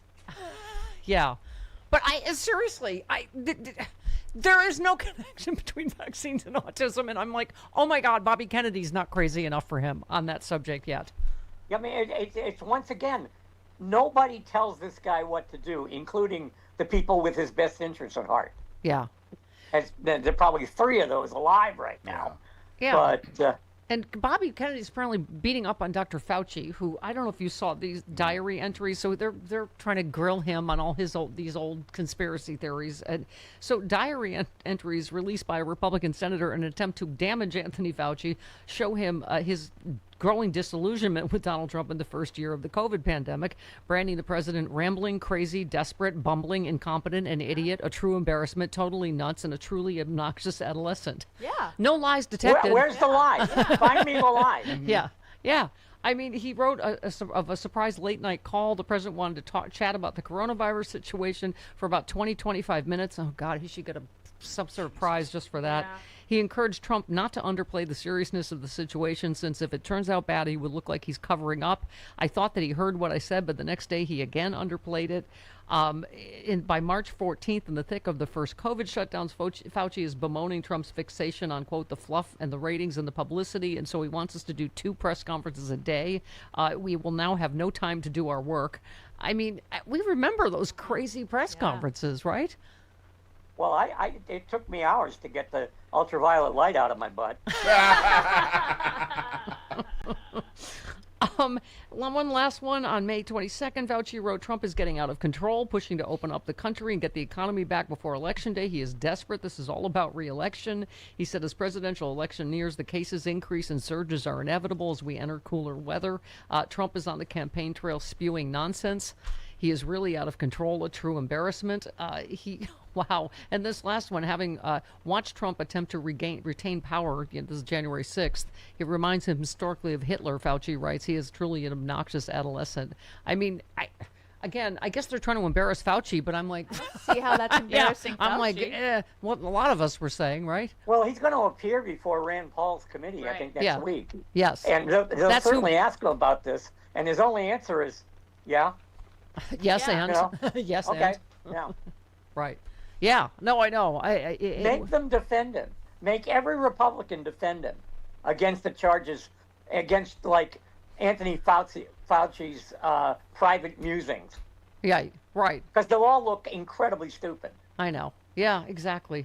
All right, Charlie Pierce, we love you. We will see you next. Are we done? We're done now. We'll see you next week, sir. Oh, it's because I said something about UV light up my butt, right? Yes, that's it. It was these nuts. That's it. Oh, God. Yeah, it was. My radio career is over. Yeah. Anyway, Dino Badala's coming up. Yes, he is. Yes, he is. Thank you. All right. At the top of the hour. Yes, top of the hour. You will now be adjudicated for the next 2 weeks. Yep. Yes, exactly. All right. Love you, Charlie Pierce. 46 minutes after the hour. Hi, Glenn Kirshner, star of Stage, Scream, Sexy Liberal, and TED Talks. Your TED Talk, The Power of Planting Your Feet. Tell us what that means. So it's my favorite Abraham Lincoln quote. And he said, be sure to put your feet in the right place, then stand firm. And I built my TED Talk around that quote and used examples of rule of law driven feet planting, whether it's Abrego Garcia, the DC sandwich thrower, Sean Dunn, the grand jurors who are planting their feet and holding fast against prosecutorial abuse, whether it's trial juries who are finding not guilty, who are acquitting people that, Jeanine Pirro and Todd Blanche are overcharging, or whether it's the American people who are literally planting their feet in the streets, holding up their cell phones and documenting the civil rights abuses being perpetrated by these ICE thugs. So, we all have a decision to make. Where are we going to plant our feet? And, we have to plant our feet firmly with the rule of law and combat the lawlessness of the Trump administration. Speaking of which, the New York Times planted their feet. Another embarrassing, humiliating loss for the Trump administration, the DOJ. A federal judge excoriated Trump's DOJ because they screwed up some of the basics, quote unquote, in their attempt to subpoena journalists at the New York Times. The DOJ withdrew subpoenas seeking phone records and grand jury testimonies from 3 Times reporters after the judge sharply criticized the government's handling of the case, indicated he would quash the subpoenas if they didn't. The judge questioned whether prosecutors had followed legal standards for subpoenaing journalists and raised concerns about inaccuracies in their court findings. Again, probably not unexpected, right? But break down the legal for us on that. Steph, this is my favorite legal story of the day because, first of all, as a career prosecutor, I can tell you, we almost never subpoena journalists because we actually respect their First Amendment freedom of the press rights. Sometimes we have to do it, but rarely. And when we do, we've got to go through, every level at the Department of Justice, often up to and including the Attorney General, to get the kind of authority. But we have to have exhausted all other investigative avenues before we do it. DOJ did none of that. They disregarded the law. They abused their prosecutorial power. And here is the worst of it.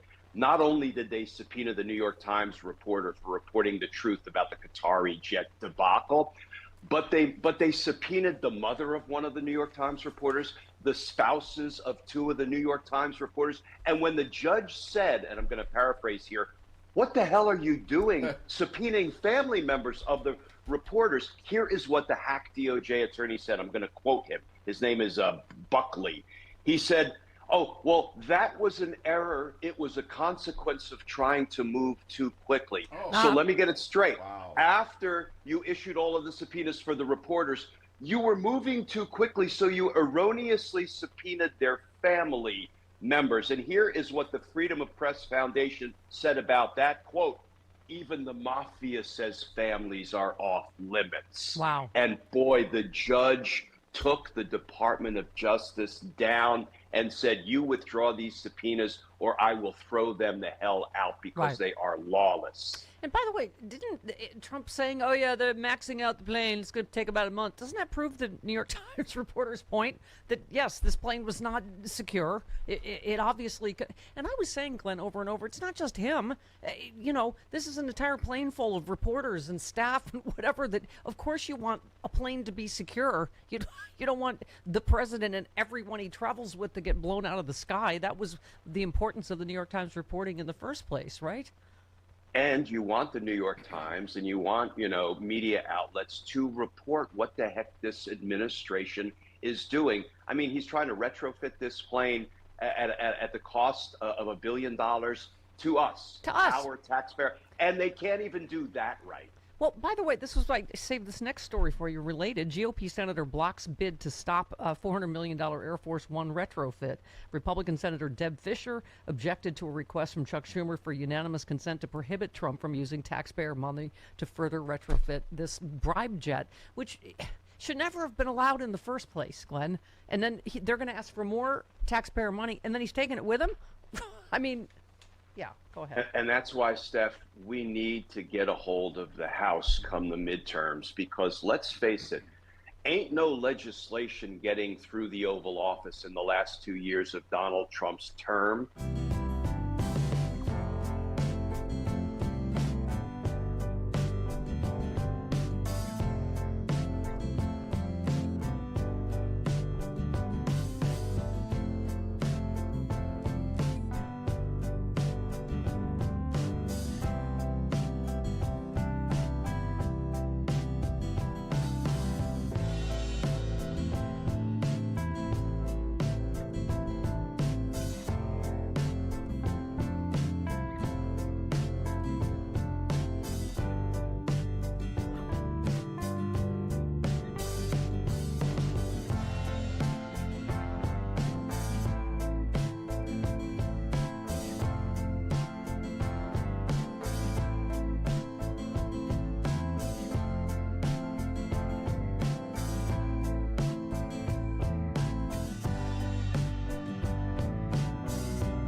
So I mentioned how Elon Musk called Chef Jose Andres, who feeds many of the world's poor, at whole.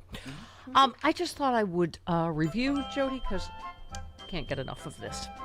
Angel says election fraud is just the fraud that Trump can't stop boasting about. It's just these are the things that make us all suspicious, including Dean Obadala, who joins us coming up. Trump, we were losing badly, but then Elon went to Pennsylvania, and he knows those computers, those ballot computers, and then we won in a landslide. Elon Musk, without me, Trump would have lost the election in the Senate and the House. Ashley St. Clair, that's Elon's baby mommy. Elon openly bragged to me that he rigged the election for Trump. I have all the texts and emails of him stating that. We'll show them. Yeah, why Yeah, haven't I was we going to seen say, those? let's Show them. spill it, Come on, sister. girl. Spill it. Chris, who said, I think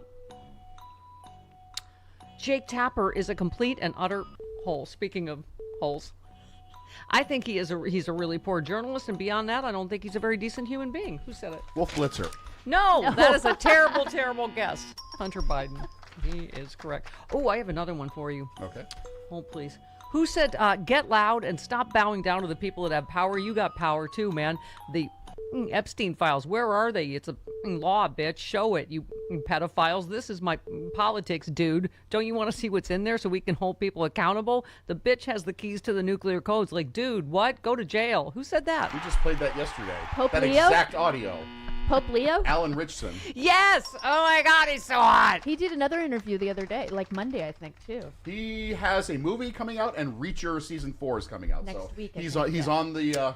He's on the tour. He's on Yes. the tour. Someone posted that and said Jack Reacher would make MAGA piss their pants. This is what masculinity looks like. Holding pedos Amen. accountable, not supporting them. Thank you. Thank you. I'll take our alpha males over theirs any day. Over Andrew Tate and his capri pants. Yeah. Alan Richson Purple blouse. is a great person. Yeah. Yeah. You know, he in high school he protected people from bullies. Right. Yeah. Let them central cast that for weak liberal, right? Like, yeah. He's also been open about his struggles with mental illness, about his suicide attempts. Yeah. You know, he's just like a really, really good person. Yes. Not bad to look at. That's why it's so powerful that Hunter Biden is talking about his recovery. It's Yep. empowering a lot of people in the recovery community, So speaking of Andrew Tate, on Thursday, Democratic Representative Ansari of Arizona urged the House Oversight Chairman James Comer to swiftly open investigation into the Tate brothers' coordination and extensive relationship with members of the president's orbit, including his son, Barron. He's an adult now. Yeah. Boy, that seems to run in the family. Yeah, like the somebody we played from Jennifer Welch yesterday. Melania is the worst mother on earth. Yeah. If she's letting her son Barron pal around with people like the Tate brothers. And that's all we hear is, but she's such a good mother. Oh, she loves Barron so much. She's I'm like, not. She wouldn't know how to mother if her she life is. depended on I it. will say this once again, Chris. She is the best first lady mother that we have seen, whose vagina we've also seen. We've seen her cooter. We've seen her hoo-ha.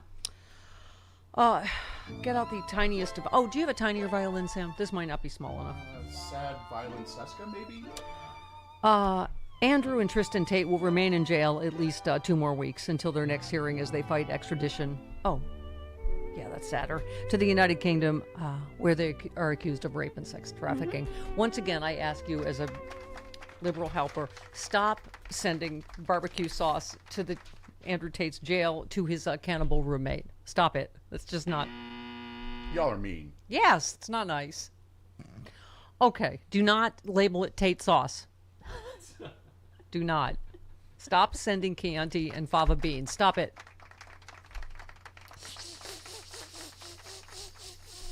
Charles in Miami. Hi, Charles. You're on with Jody. Oh.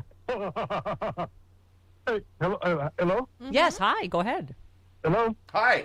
Oh, good morning. Yeah, I'm calling because, you made me lose my train of thought. Oh, no. I Okay. think the We'll reason come I back to called you in was Charles, we're out of time now. You know, can I just say that didn't go as either of us had planned. True. Maybe I called them at a bad time. I think I'm did. always doing that. I'm always calling people at an inconvenient time. They're getting the ready in time. the morning, Mhm. getting the kids off to school, getting ready for work. And then that's me calling. Oh, he called me. Okay. All right. Well, we will, hopefully, Dean Obadala will be prepared. He joins us next.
It's the Stephanie Miller Show.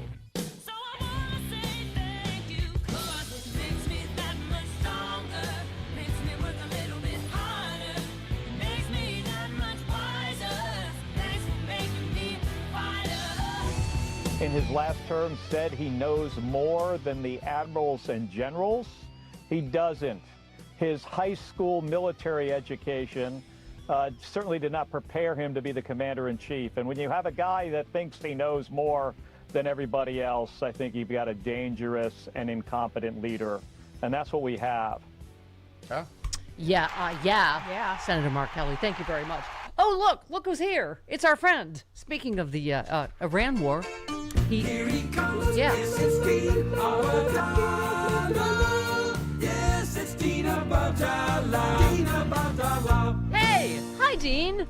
Hi, good to see you, and I'm glad you finally have me on because I am the architect of the Iran war. Yes, so that's what I said. Had on the architect. It was no one. It was all me. I slipped at the Trump. My point is, you said Trump's Iran war is now 150 days old. It's not over yet. Corporate media gives him a pass every day. Yep.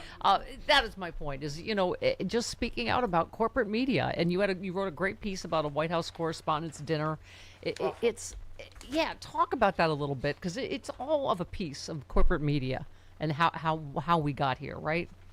Look, we have a war going on for 4 or 5 months, and it's a legal war. And corporate media barely asks questions because Trump gets mad. And Air Force One, he will mock them, and they don't want to be mocked, and they don't want to lose access. That was the big thing that I wrote about, and I think everyone gets that at this point. They don't want to lose access. It's part of their business model. It's part of who their self-identity, hanging out in the White House and the White House briefing room and all that kind of stuff. And the result is we lose a media doing the job of holding those in power accountable. Their job in the media, especially the White House, is hold their feet to the fire. Press them, make them uncomfortable. Do follow-up questions. Instead, it's like one question from a real journalist and then 8 from the Daily Wire. Yeah. And like ridiculous things from some blog that wrote something nice about Trump for 6 years is like there. You're like, who are you? What are you doing? Why do you got a hat on? Why is Tim Pool here? What's happening? This is the world we live in. That's what's going on. So Donald Trump has so manufactured the coverage of himself. And corporate media is about the bottom line. So that's a big part of it. We were expressing the hope earlier that when he says, who are you with, just one reporter says, D's nuts. That would be very funny. That would make the person famous. I like that. Yeah. To your point, you said once again, seeing corporate media using the DNC's internal issues as an excuse to run more articles, Democrats in disarray. In reality, that's a DNC problem, not a Democratic base problem. Democrats are organizing on our own without the DNC, and we're ready to win on November 3rd. I was saying I had Cliff Schechter on last week, who does not like Al Sayed in Michigan, and so I am an anti-Muslim bigot, and now I'm having you on today, so I will be called a Jew hater for the rest of this week, because that's how things roll these days. That's how they go. Although Haley Stevens is not Jewish, so I'm not sure. Right. I don't know. But the idea of, I mean, which one do you want me to address first? Right, I was saying, the only thing I expressed is I liked Mallory McMorrow because I know her, and I've been to a fundraiser for her, and I thought she's a fighter, and I don't know the other two candidates. I don't care who wins. I don't get a vote in Michigan, and I get that Cliff has strong feelings about, and I don't know what your thoughts are on, but again, neither you or I get a vote in Michigan, but what are your Right. I'm very pro Cliff Schechter, generally. I like Cliff Schechter. I'm on record. He's a good guy. I like him a lot. Look, I mean, I had Mallory on my show. Yeah. I've known Abdul for years. I knew him when he ran for governor. I mean, we're not close, but I've had him on my show over the years, and we've had functions together. Look, this is a very classic, he's very progressive, running on Medicare. He's not DSA, but he's very progressive Democrat. Yeah. Medicare for all, get big money out of politics, very pro-Palestinian. And Haley Stevens is much more of I don't think centrist Democrat's the right word. It's just more status quo in a way. He wants to bring back ACA subsidies, not for Medicare for all, not really outspoken on big money in politics, very pro-Israel. So it's a stark choice for people. And all we know is we have to beat Mike Rogers. We have to win that seat come November, no matter what. So I hope that we can unite. I'm glad that the candidates have not gotten too personal. People have tried to make it personal. It is not. Some of the supporters have made it personal. And that's been distressing because we have to unite. We have to be united going into November Dean, in Michigan. I've often said, I don't live in New York City, but I would have voted for Mandami, and I think he's doing an amazing job. But again, my choice was Andrew Cuomo. I mean, here in L.A., I'm a Mayor Bass fan. I've known her for years. I've known her, Right. since she was on the short list for vice president. She was a great congresswoman for us and all of that. So, Chris is for Neither Raman because he's a wild-eyed communist. But, every race is going to be different. I don't have a vote in Michigan. I don't, I'm a big, I'm a big Jasmine Crockett fan. That being said, James Tallarico's up like 5 points this morning. I'm thrilled. Yeah, wow, that's very exciting. Yeah. Look, we have to be very. The primary is where you have a fight, and it's going to be passionate. People are going to say things people don't like. That's how it works. Politics is not fun. It's mean at times. It's about power. When this is over, we have to unite. I like Abdul because I'm very progressive, right? So I line up with him, and I know him, and he's a very nice guy. I have nothing against Haley Stevens as a person. I've never interacted with her. If she's a nominee, I don't like some of her votes on Israel, but that's life. We'll deal with it. We have to win. We have to defeat Mike Rogers when this is over. So it's going to be a close race, and the general is going to be very close there. Yeah. I can assure you, Trump won the state by a little over a point in 2024. It went the other way in 2020. Yeah. We have to win that state. Yeah, everything's cattywampus now. Laura Loomer is over, noted anti-Muslim bigot is over in Ukraine saying, "I'm sorry, I was wrong." But part of it, didn't she literally say out loud, "Oh, because it's all white Christians here. I haven't seen a Muslim." I'm like, that's why you're on Ukraine's side now? Yeah, don't hug her too close. She was like, it's interesting, like you mentioned Laura Loomer, who just recently said Muslims should be driven out of the country, we shouldn't be allowed to run for office and all that. And Politico interviews her today like she's a normal person, not putting that context. Yeah. I don't think, if someone was any other anti-group, I think it would be in there. But Laura Loomer, and it's the way our corporate media it normalizes people that should not be normalized. So that's why when you hear other people yell about people on the left, we're like, well, you don't hold Laura Loomer to account. This is or other bigots. It's outrageous. They should, in every article, they should at least put the context. She's an outspoken. She wants the extermination of Muslims from American society. I'm not saying she wants to put us in camps and exterminate us. She wants to exterminate us from American society. Yeah. That's her goal. She's waging a genocide here in America, and she should be called out for that. It's a vile bigot. Right. And people like Cliff Schecter will call her out all day. And I mean, ironically, that's the thing. So, and by the way, ironically, Lindsey Graham was one of the first ones that said Donald Trump is a xenophobic. What did he call him? Religious bigot. A lot of bad things, right? Yeah, I mean, is his funeral today or is it? It's today. Yeah, he's a xenophobic, religious bigot. Back Muslim ban days, all of that stuff, I guess. And meanwhile, you saw that the White House Correspondents' Dinner. Just the stuff he says about Ilhan Omar is. And I guess we're sort of numb to all of it now, but I'm glad she, hit back. She said, "The idiot who runs our country says this, but he doesn't have the courage or the evidence to come after me. This should tell you how low IQ he is. Trump is who needs to get the hell out of our country because he's destroying it and making us the laughingstock of the world." After he once again said, she's in love with her brother and should get the hell out of the country, just. They said that it's so remarkable. They said that she married her brother. They both came here as teenagers. Like neither one was a citizen. Why would you marry your brother? They said they suggest he was a citizen and she married him to come here. They both came here as refugees together, as teenagers, as children, essentially. So that doesn't make any sense. But facts don't matter. Look, but everything we could quote from Trump at the White House Correspondents' Dinner, we knew he would say that. Yeah. And the White House Correspondents Association knew he was going to say that. And still they invited him and feted him and thanked him publicly over and over and over. And then you had at the end the president of the organization saying, well, that was the First Amendment on display.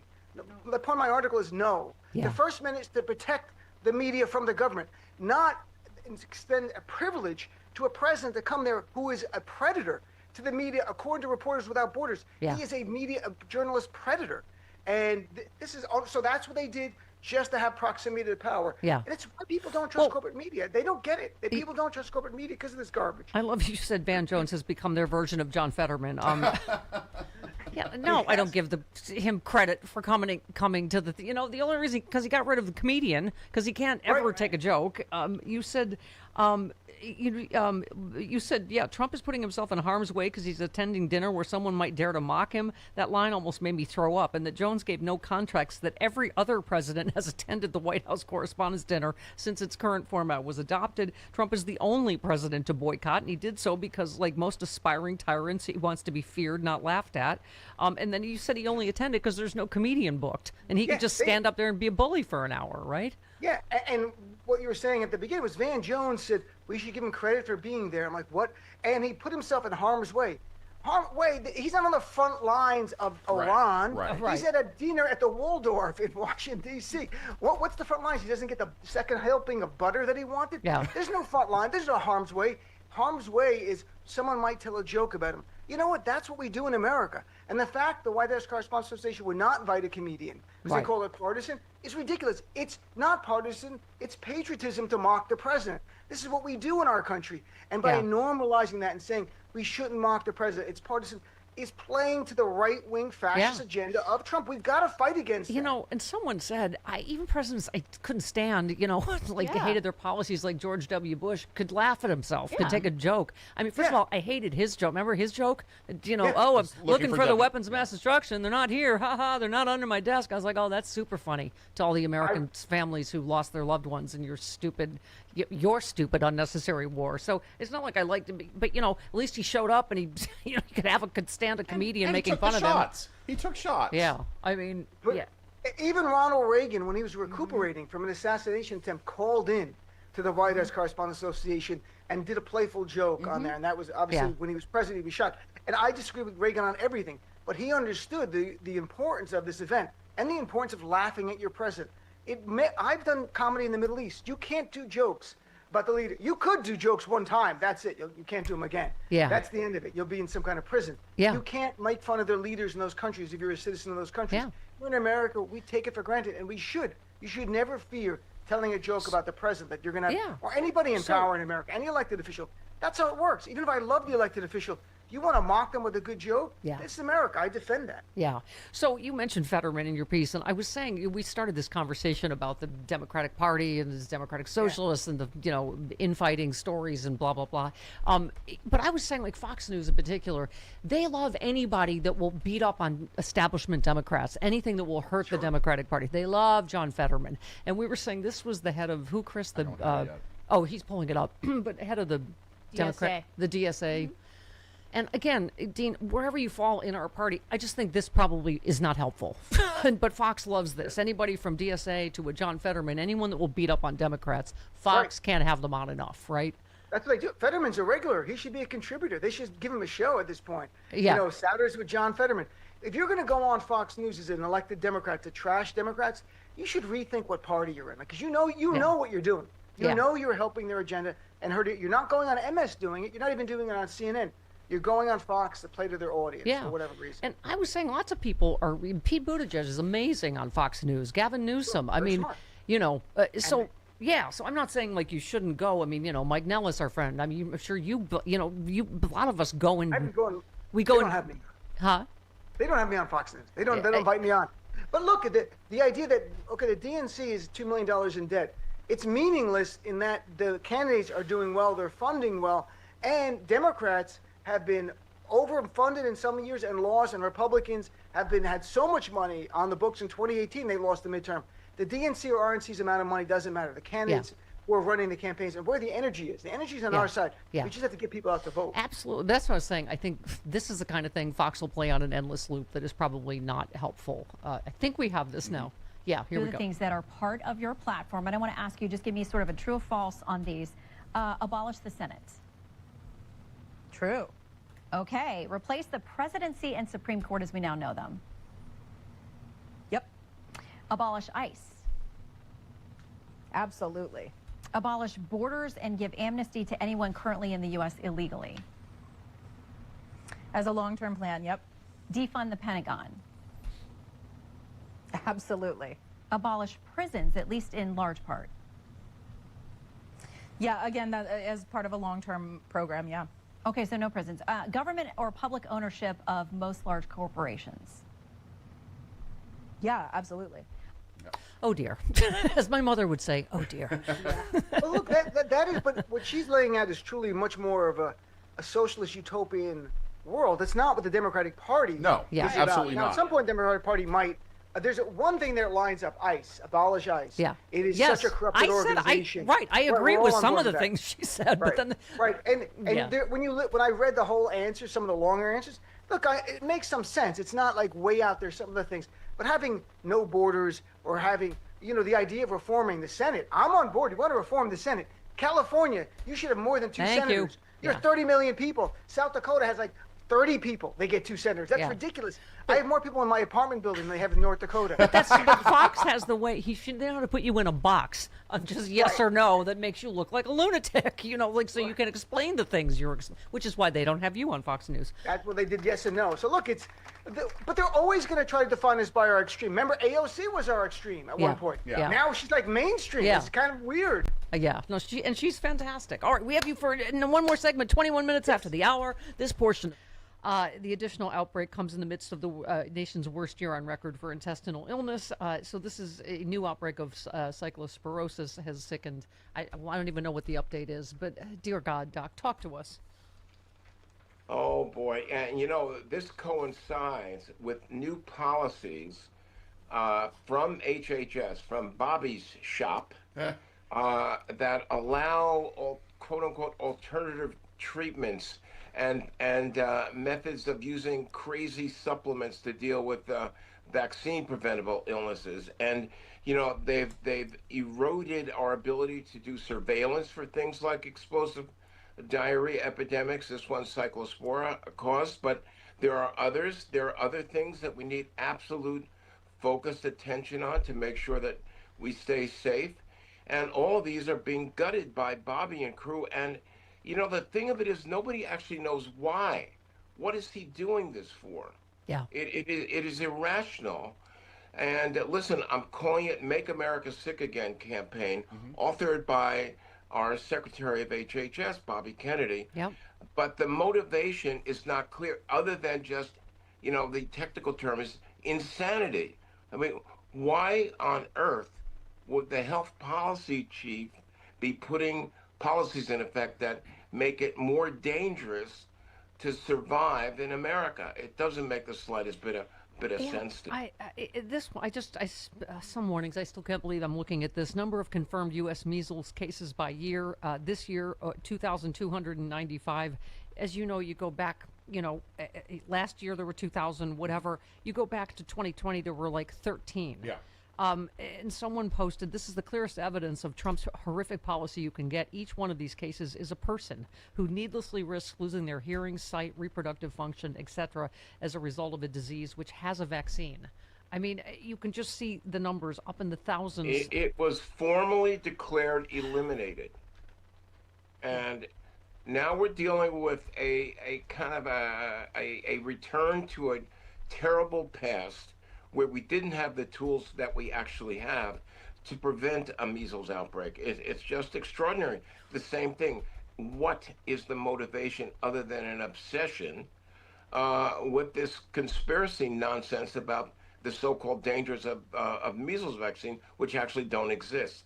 It's pretty amazing. Doc, we have an epidemic of explosive stupidity diarrhea, in my opinion. I mean, you have people literally not understanding when they say, well, those things, we've never even heard of them.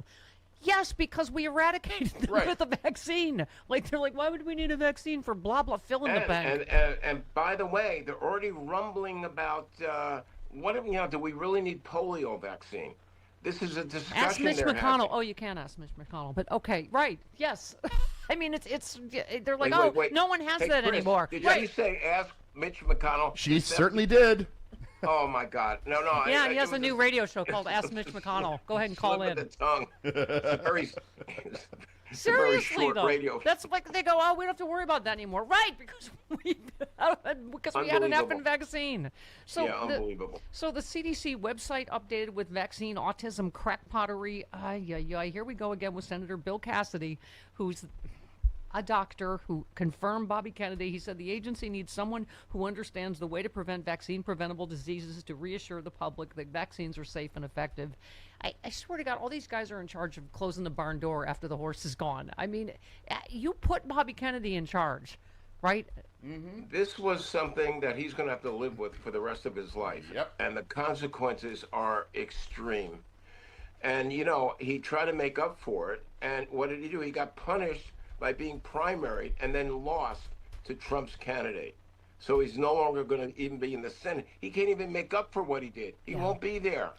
Can you, Doc, Amazing. since we brought it up, can you talk for a minute about, because I have dear friends who, almost everybody knows someone who has a kid who's autistic. My friend Stephen Stills is, does this Light Up the Blues every year. He has kids on the spectrum, and they raise an amazing amount of money, and it just seems remarkably cruel to me for something that kids and parents are already struggling with, to them put this blame based on quackery on them, that it's your fault because of vaccines. I mean, can you talk about that a little bit? Well, this is one of the most bizarre stories in public health history, really, because there was a doctor in England who put up a study and published it.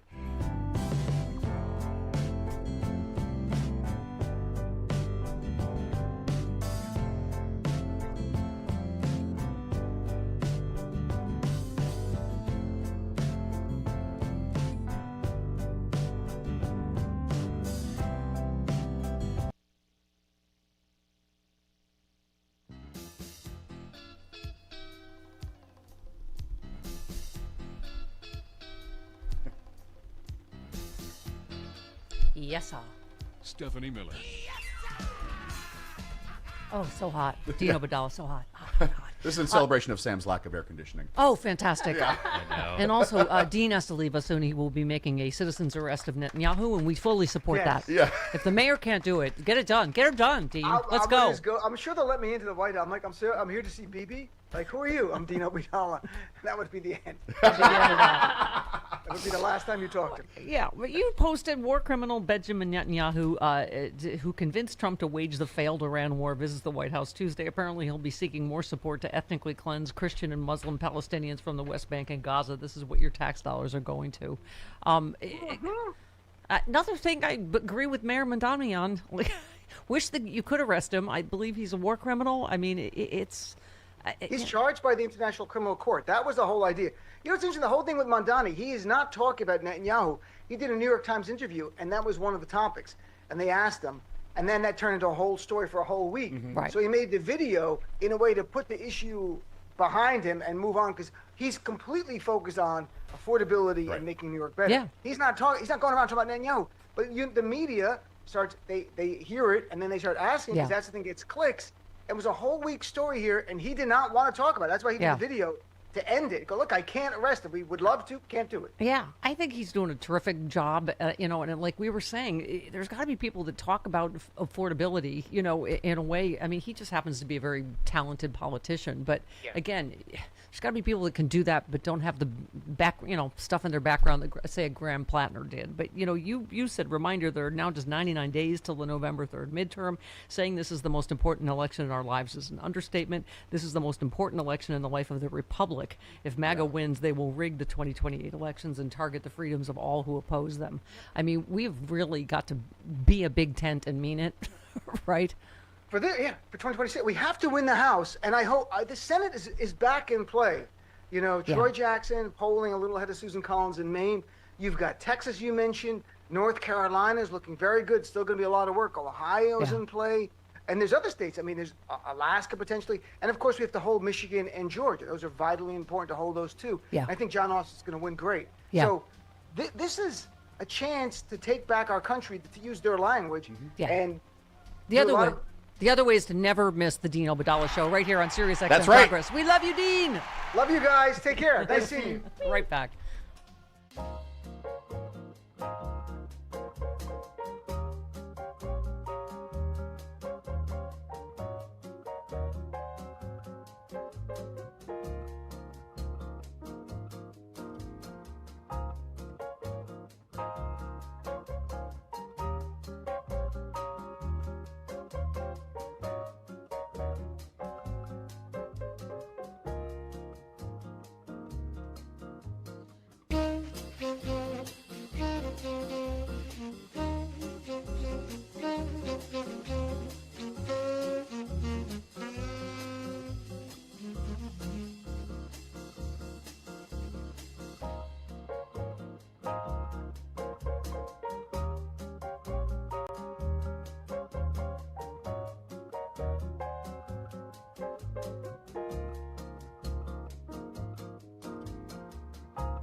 we've got to end the Trump tariffs, which have, in our view, increased costs on everyday Americans by thousands of dollars per year.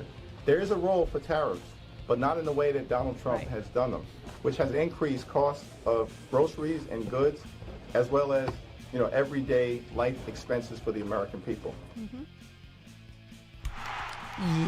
Leader Jeffries.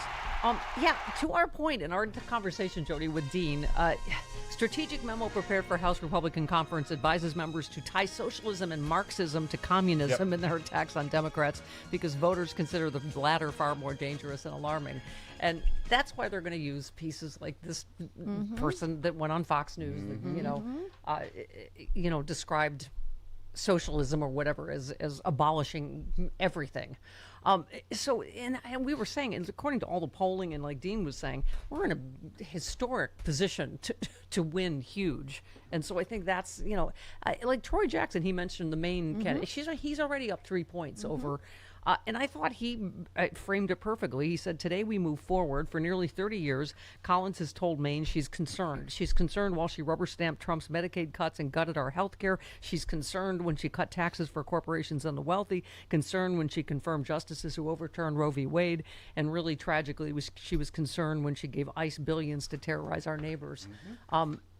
He has a great case against, against Collins. And also this polling just, again, I guess we don't need polling to know that we're all hurting, right? CNN data analyst Harry Enton warned Trump's standing with voters on the economy has deteriorated dramatically, calling new polling absolutely devastating. He said promises made, promises broken in the minds of the American public. And Trump is still giving us campaign ads, right? Going, affordability is a hoax. Has anybody used that in campaign ads? They better. Yeah. He noted in October, 44% of voters believe Trump would make them financially better off. 58% now say Trump is making them financially worse off. That's almost 60. These are absolutely devastating numbers. Anton said the issue that got Trump reelected, now the voters absolutely turned against him. I don't know how this works for Republicans come the midterm elections when the economy is the number one issue with inflation and 3 in 5 say it's getting worse off. That's an equation that doesn't work out to success. Hang on, hold please, more polling. String of new polls show Trump is not going to climb out of a hole that the Iran war and the subsequent closure of the Strait of Hormuz have put him in. He stands at, this is the high, 39% in a Fox poll, which, by the way, that's the highest I've seen, right? 30 Pew poll puts him at 34%. Pew, pew, pew, pew. Would you two grow up? No. We work on this show. See? See? It's fun. I know. I'm just. We've all these news cycles have made us all crazy. Like I love Bob Seska saying. I don't know why the way. I just love the way he says it. It is hard. It makes you feel. It makes you feel backed up. Pew, pew, pew. Okay. Pew, pew. What's the other poll he makes fun of? Nork. The Nork poll. Nork. It's that sound that Tim Conway made. Fnork. Fnorky. Nork poll. Siamese elephants. Yeah. When they sneeze, they go Fnork. Fnork. And I always say, "Hey, have you seen Rasmussen?" Okay, because that's what the right wingers say. They get all excited because it's skews right. Rasmussen. So you use a lateral lisp. Yes. Yeah. Have you seen the latest Rasmussen? Okay. At least you don't use a glottal stop. I'm happy about that. Who are we talking about that has that makes us crazy? Mountain? Who? It's Caroline Levitt. Yeah, Caroline Levitt. Yeah. Okay. She says mountain. What? Mountain. Mountain. Yeah, I'm gonna go see the mountain.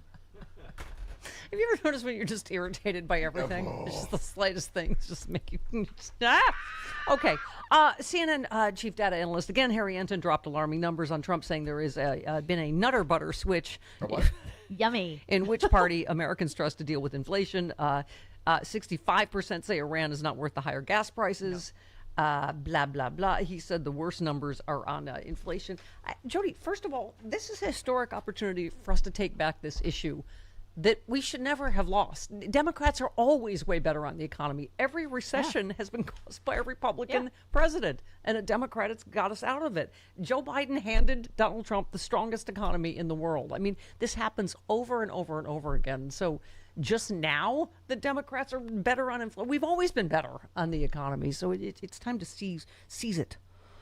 One more on polling. Republican pollsters and political groups raising the alarm. Their party faces a listless and demotivated base ahead of November's midterms. The lack of enthusiasm is reaching deep into Republicans' loyal base, spreading to the party's most consistent voters. It seems like that, from polling and just some of the interviews I see, but we'll see, right? Like it's what's Bob Seska's rule? Don't get happy. Like all the stuff we're seeing. What was it? Ossoff is up like 9 points, I think, or something. But again, nothing matters until we vote. Right. November. I mean, Susan November's Collins has been behind before. She has been and won. Yeah. So, yeah. Yeah. Is she concerned about that? She's concerned. Concerned about possibly? Okay. Deb in Los Angeles, you're on with Jody. Hi, Deborah. Hello. All right. So I'm on DSALA.org. Democratic Socialist, LA chapter, ready to read what they support. Are you ready with your ding sound effect? Oh, yes. Oh, boy. Okay. Okay, ready. Medicare for all. Do you like it? Yeah. Sorry, my box is sticky. My button is really sticky. I'm so sorry. All right, I'll keep going. I'll just do it. Okay. Environmental justice and a Green New Deal. Strong unions and worker protections. Now it says defunding police and reallocating funds into communities. Second half of that, that's fine. You don't need another armored car. Yes. But see, that's what I'm saying. I think the extreme of anything, it's like obviously we need police reform, and ICE, I think, is something that probably needs to be taken down to the studs and start over. But it's just when you say abolish everything, it goes like. If you don't agree with that, then you're a corporate shill. Oh, I'm a neoliberal Jew hater now because we just had Dean Obeidallah on, and I also allowed Dean to speak. Right. Yeah.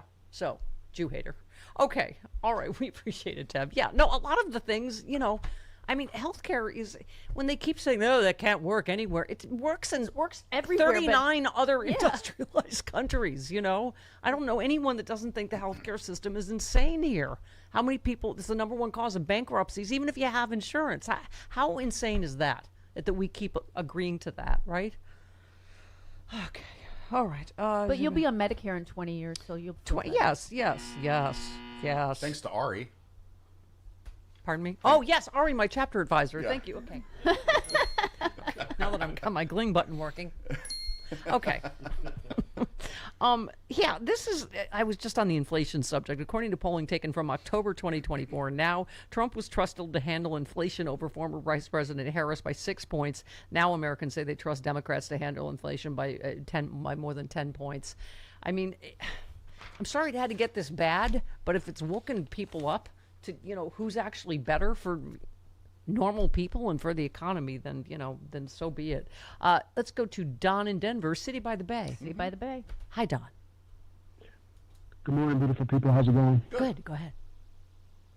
Guys, this is a few symbolisms, with Donald Trump, as far as like the time he went up the Air Force One, he couldn't figure out how to close the umbrella. The time he was in the Oval Office, he's trying to close a box, and he let somebody else try to close it for him. That's a symbolism of Donald Trump. He gets himself into trouble, and he always wants somebody else to bail him out, whether it's his daddy to get him out of the draft 5 times, or whether it was his dad to bail him out when he went bankrupt 6 times. And when I look at people, how they voted, it should have been to protect our children from this kind of violence, evil, and toxicity that's in our airwaves and on TV every single minute of the day. And as I look at my 14-year-old nephew, who's older, he's going to be, I think 2030, he's going to be old enough to vote. I just feel like the kids, their future, and not let this Donald Trump burn the country down to the ground, but they'll have a country left, Yeah. That's just kind of. Yep. We mentioned this earlier, but so Zelensky is here. Trump said he wished the U.S. had more beefed up weapons stockpile than it does, which he said is a problem because Joe Biden gave away weapons to Ukraine. He said we have a lot of ammunition, different types. Biden gave a lot to Ukraine, so we're building that up, but we have a lot. We have a lot of the mid-level stuff, too. I mean, we have more than we could ever use no matter what, but we have a lot. I'd like to have more, to be honest, but so much was given to... He's very repetitive. Which is it? He rebuilt our military, but Biden's... Biden did not give it all to Ukraine. You've used it all in this stupid, unnecessary debacle in Iran. And I guess people in the White House are not happy with Hegseth right now. No, they are not. I know. Oh, that couldn't happen to a nicer drunky McRaperson. Could it? Right. Let's go to... Oh, the National Jew is calling in. Since I'm newly a Jew hater for having Dino Badala on and allowing him to speak. You know, on the balance. Sue, you have Dean, then you have to me. Yeah, exactly. There you go. I just want to remind everybody that the horseshoe theory of politics is absolutely true. The far left and the far right are way more alike than they want to admit. It's the rigidity of thinking. It's my way of the highway, which is Bernie Sanders, which is why he's had no successful legislation in 30 years. It is people who would rather see people die than... There's one mantra when it comes to the elections. Never let the perfect be the enemy of the good. And maybe that woman should just shut the hell up. Now, did you just commit technically Jew-on-Jew violence against Bernie? Because I need to know, because I can tell my social media hatred is going to get confusing today. Bernie's 84 years old. His time is done. If we're going to talk about the new generation, Bernie needs to mentor the AOCs and the James Tallaricos, but his time is over. He needs to step aside like Chuck Schumer. I'm 75. I say this with love and knowledge, and having stepped away myself and handed the reins, Peter and I both handed the reins of power of our work to other people, to younger people who can carry forward. We serve roles as mentors. That's what we do. We're emeritus. We have value, but we're not in charge anymore because we, do you really need a better poster child than Donald Trump for why old people need to just shut up and sit down? Send your cards and letters to Sue in Rockville. All right, Sue. Now I'm going to be called an ageist. Now I am an ageist. Jew-hating, anti-Muslim bigot. You allowed me to say sexy squirters three times, and now you're making a face about Bernie Sanders being too old? Because his followers, if you didn't know this online, can be strident. Yes. They can be strident. Well, we've always made the distinction between Bernie voters. Jody's a Bernie voter in the primary. Right. But it's the dead enders, the Bernie or die, the people, that's all we're... whoever it is that vetted Graham Plattner, you know what I'm saying? It's like... Right. Yes. But send your cards, Bernie Bros, send your cards and letters to Sue in Rockville. To the National Jew. Right. We have nothing to do with that commentary. No, Chris. If we've learned anything, we are responsible for everything anyone has ever said, ever, or ever even thought, or said in a different venue, not on this show, but because that one time, that one guy... said that thing. Yeah. And remember? Yeah, and then you were on a bus with him. You remember that? Well, You made eye contact with the guy that said a thing about a thing that you don't agree with back in... I'll say one thing about Bernie. Uh-oh. He's not a sexy squirter. Okay. You know what? You have to make everything worse. Salt wound. Chris is the salt in every wound. 47... Am I wrong? We don't know. Please call in if you are on the opposition and believe that Bernie is in fact a sexy squirter. His wife might call. There goes the chance of Bernie ever appearing on this program again. We are a big tent. Bernie's never coming back on this show. All right, 47. I say try to get him tomorrow. Oh, God, I hate everyone. 47 then minutes you can ask him yourself. If he comes on the show tomorrow, you can ask him himself if he's a... Okay, stop it. 47 minutes after the hour. Hi, Frangela. Good morning. Good morning. Happy Orchestra Pit anniversary. Yes. And good morning to our never-ending war and exploding ass lettuce diarrhea. Good morning. Yes, good morning. Good morning. Okay. Yeah, that was Psychosflora. America has fallen into the orchestra pit of life. America has fallen. That was the best. I've never had a more exciting... I mean, once you were okay in the hospital, I was like, Francis, John Fugelsang is exactly right. We went on stage, we were like, what y'all want Stephanie to name her new theater? Totally. Lori Allred's going to have this signed over to her by the end of the night. Okay. He jumped in an ambulance with you. I was like, ooh, this is going to be good. It's going to be good.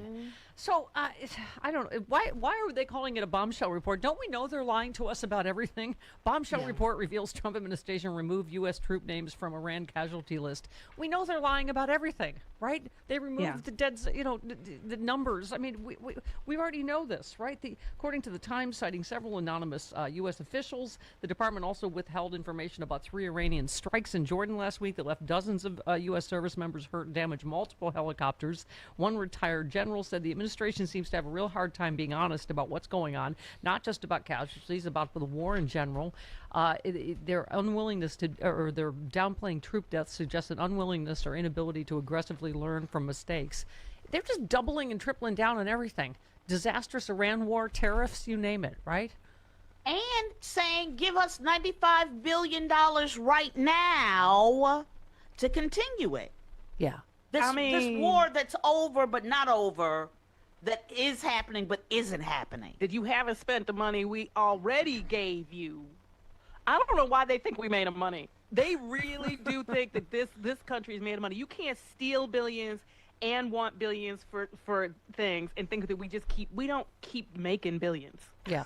Well, I feel like even like they're talking like on Newsmax, they're starting to, whatever this douche canoe is. He said Higbee? Yes. Yes. He still said, I mean, they do all the talking points and blah, blah. We got a kid having a nuclear weapon. And then but he said the reports were running low on munitions. How? Like, that's what we spend $1 trillion a year, more than the next 24 countries combined, 23 of which are allies to be good at war. What went wrong? I mean, even Fox News, like, they're having a hard time spinning this, right? What you gonna spin? You gonna spin trash? Because let me tell you something, you can put trash in that salad spinner all you want. It's still gonna be trash when you open the top. Like, that's the thing. It's like, and I know that they think money solves everything, but their gross miscalculation here, and I think that is a huge understatement on my part, that I think is steeped in racism, that they were gonna come in here and tell people what to do, has left the entire world less safe and in grave economic moment. Peril. Yeah. Yes, thank you. We are in economic peril. And to your original point, Stephanie, this is an administration that cooks every number. Yeah. There's not one truthful metric from his weight to the numbers that were out there for his inauguration, to the jobs numbers, what they do, to the deaths of our service people in his, Schrodinger's war. Right. It's the and most so now they're trying to explain why we're apparently fighting to keep Iran from having a nuclear weapon, which they didn't have because, remember the deal, but the black guy did it so that he had to get rid of that deal that was already working and the strait was open. And now the Saudi Arabian deal, which he appears to have blown up himself because he is the worst deal maker that has ever lived. So the White House Press Secretary Caroline Leavitt was peppered with questions about the agreement Trump forged with Saudi Arabia that opens the door to uranium enrichment there. She was unable to answer most of them. She was asked, will Saudi Arabia be exempt from international inspections as part of this deal? I don't want to comment on the specifics of the deal. Yeah, why would you? That's crazy. That's crazy. The Saudi government has said they wouldn't consider entering into the Abraham Accords unless and until there's a Palestinian state. What makes you think they're going to change their minds? I won't get ahead of the president's conversations. This is something he feels very strongly about. Is that an answer? I don't think so. I don't know. And then, why does Saudi Arabia get a civilian nuclear deal, but Iran doesn't get a civilian nuclear deal? Leavitt responded by ignoring the content of the question, instead reading a pre-written statement about how it will benefit American companies. It doesn't benefit anyone ever but Trump and his family. That's who it benefits, right? That's right. I guarantee you the little offspring right now are making a nuclear power company. Watch.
So we've been talking about they love the Democrats in disarray stories. It's infighting, Democrat, blah, blah, blah.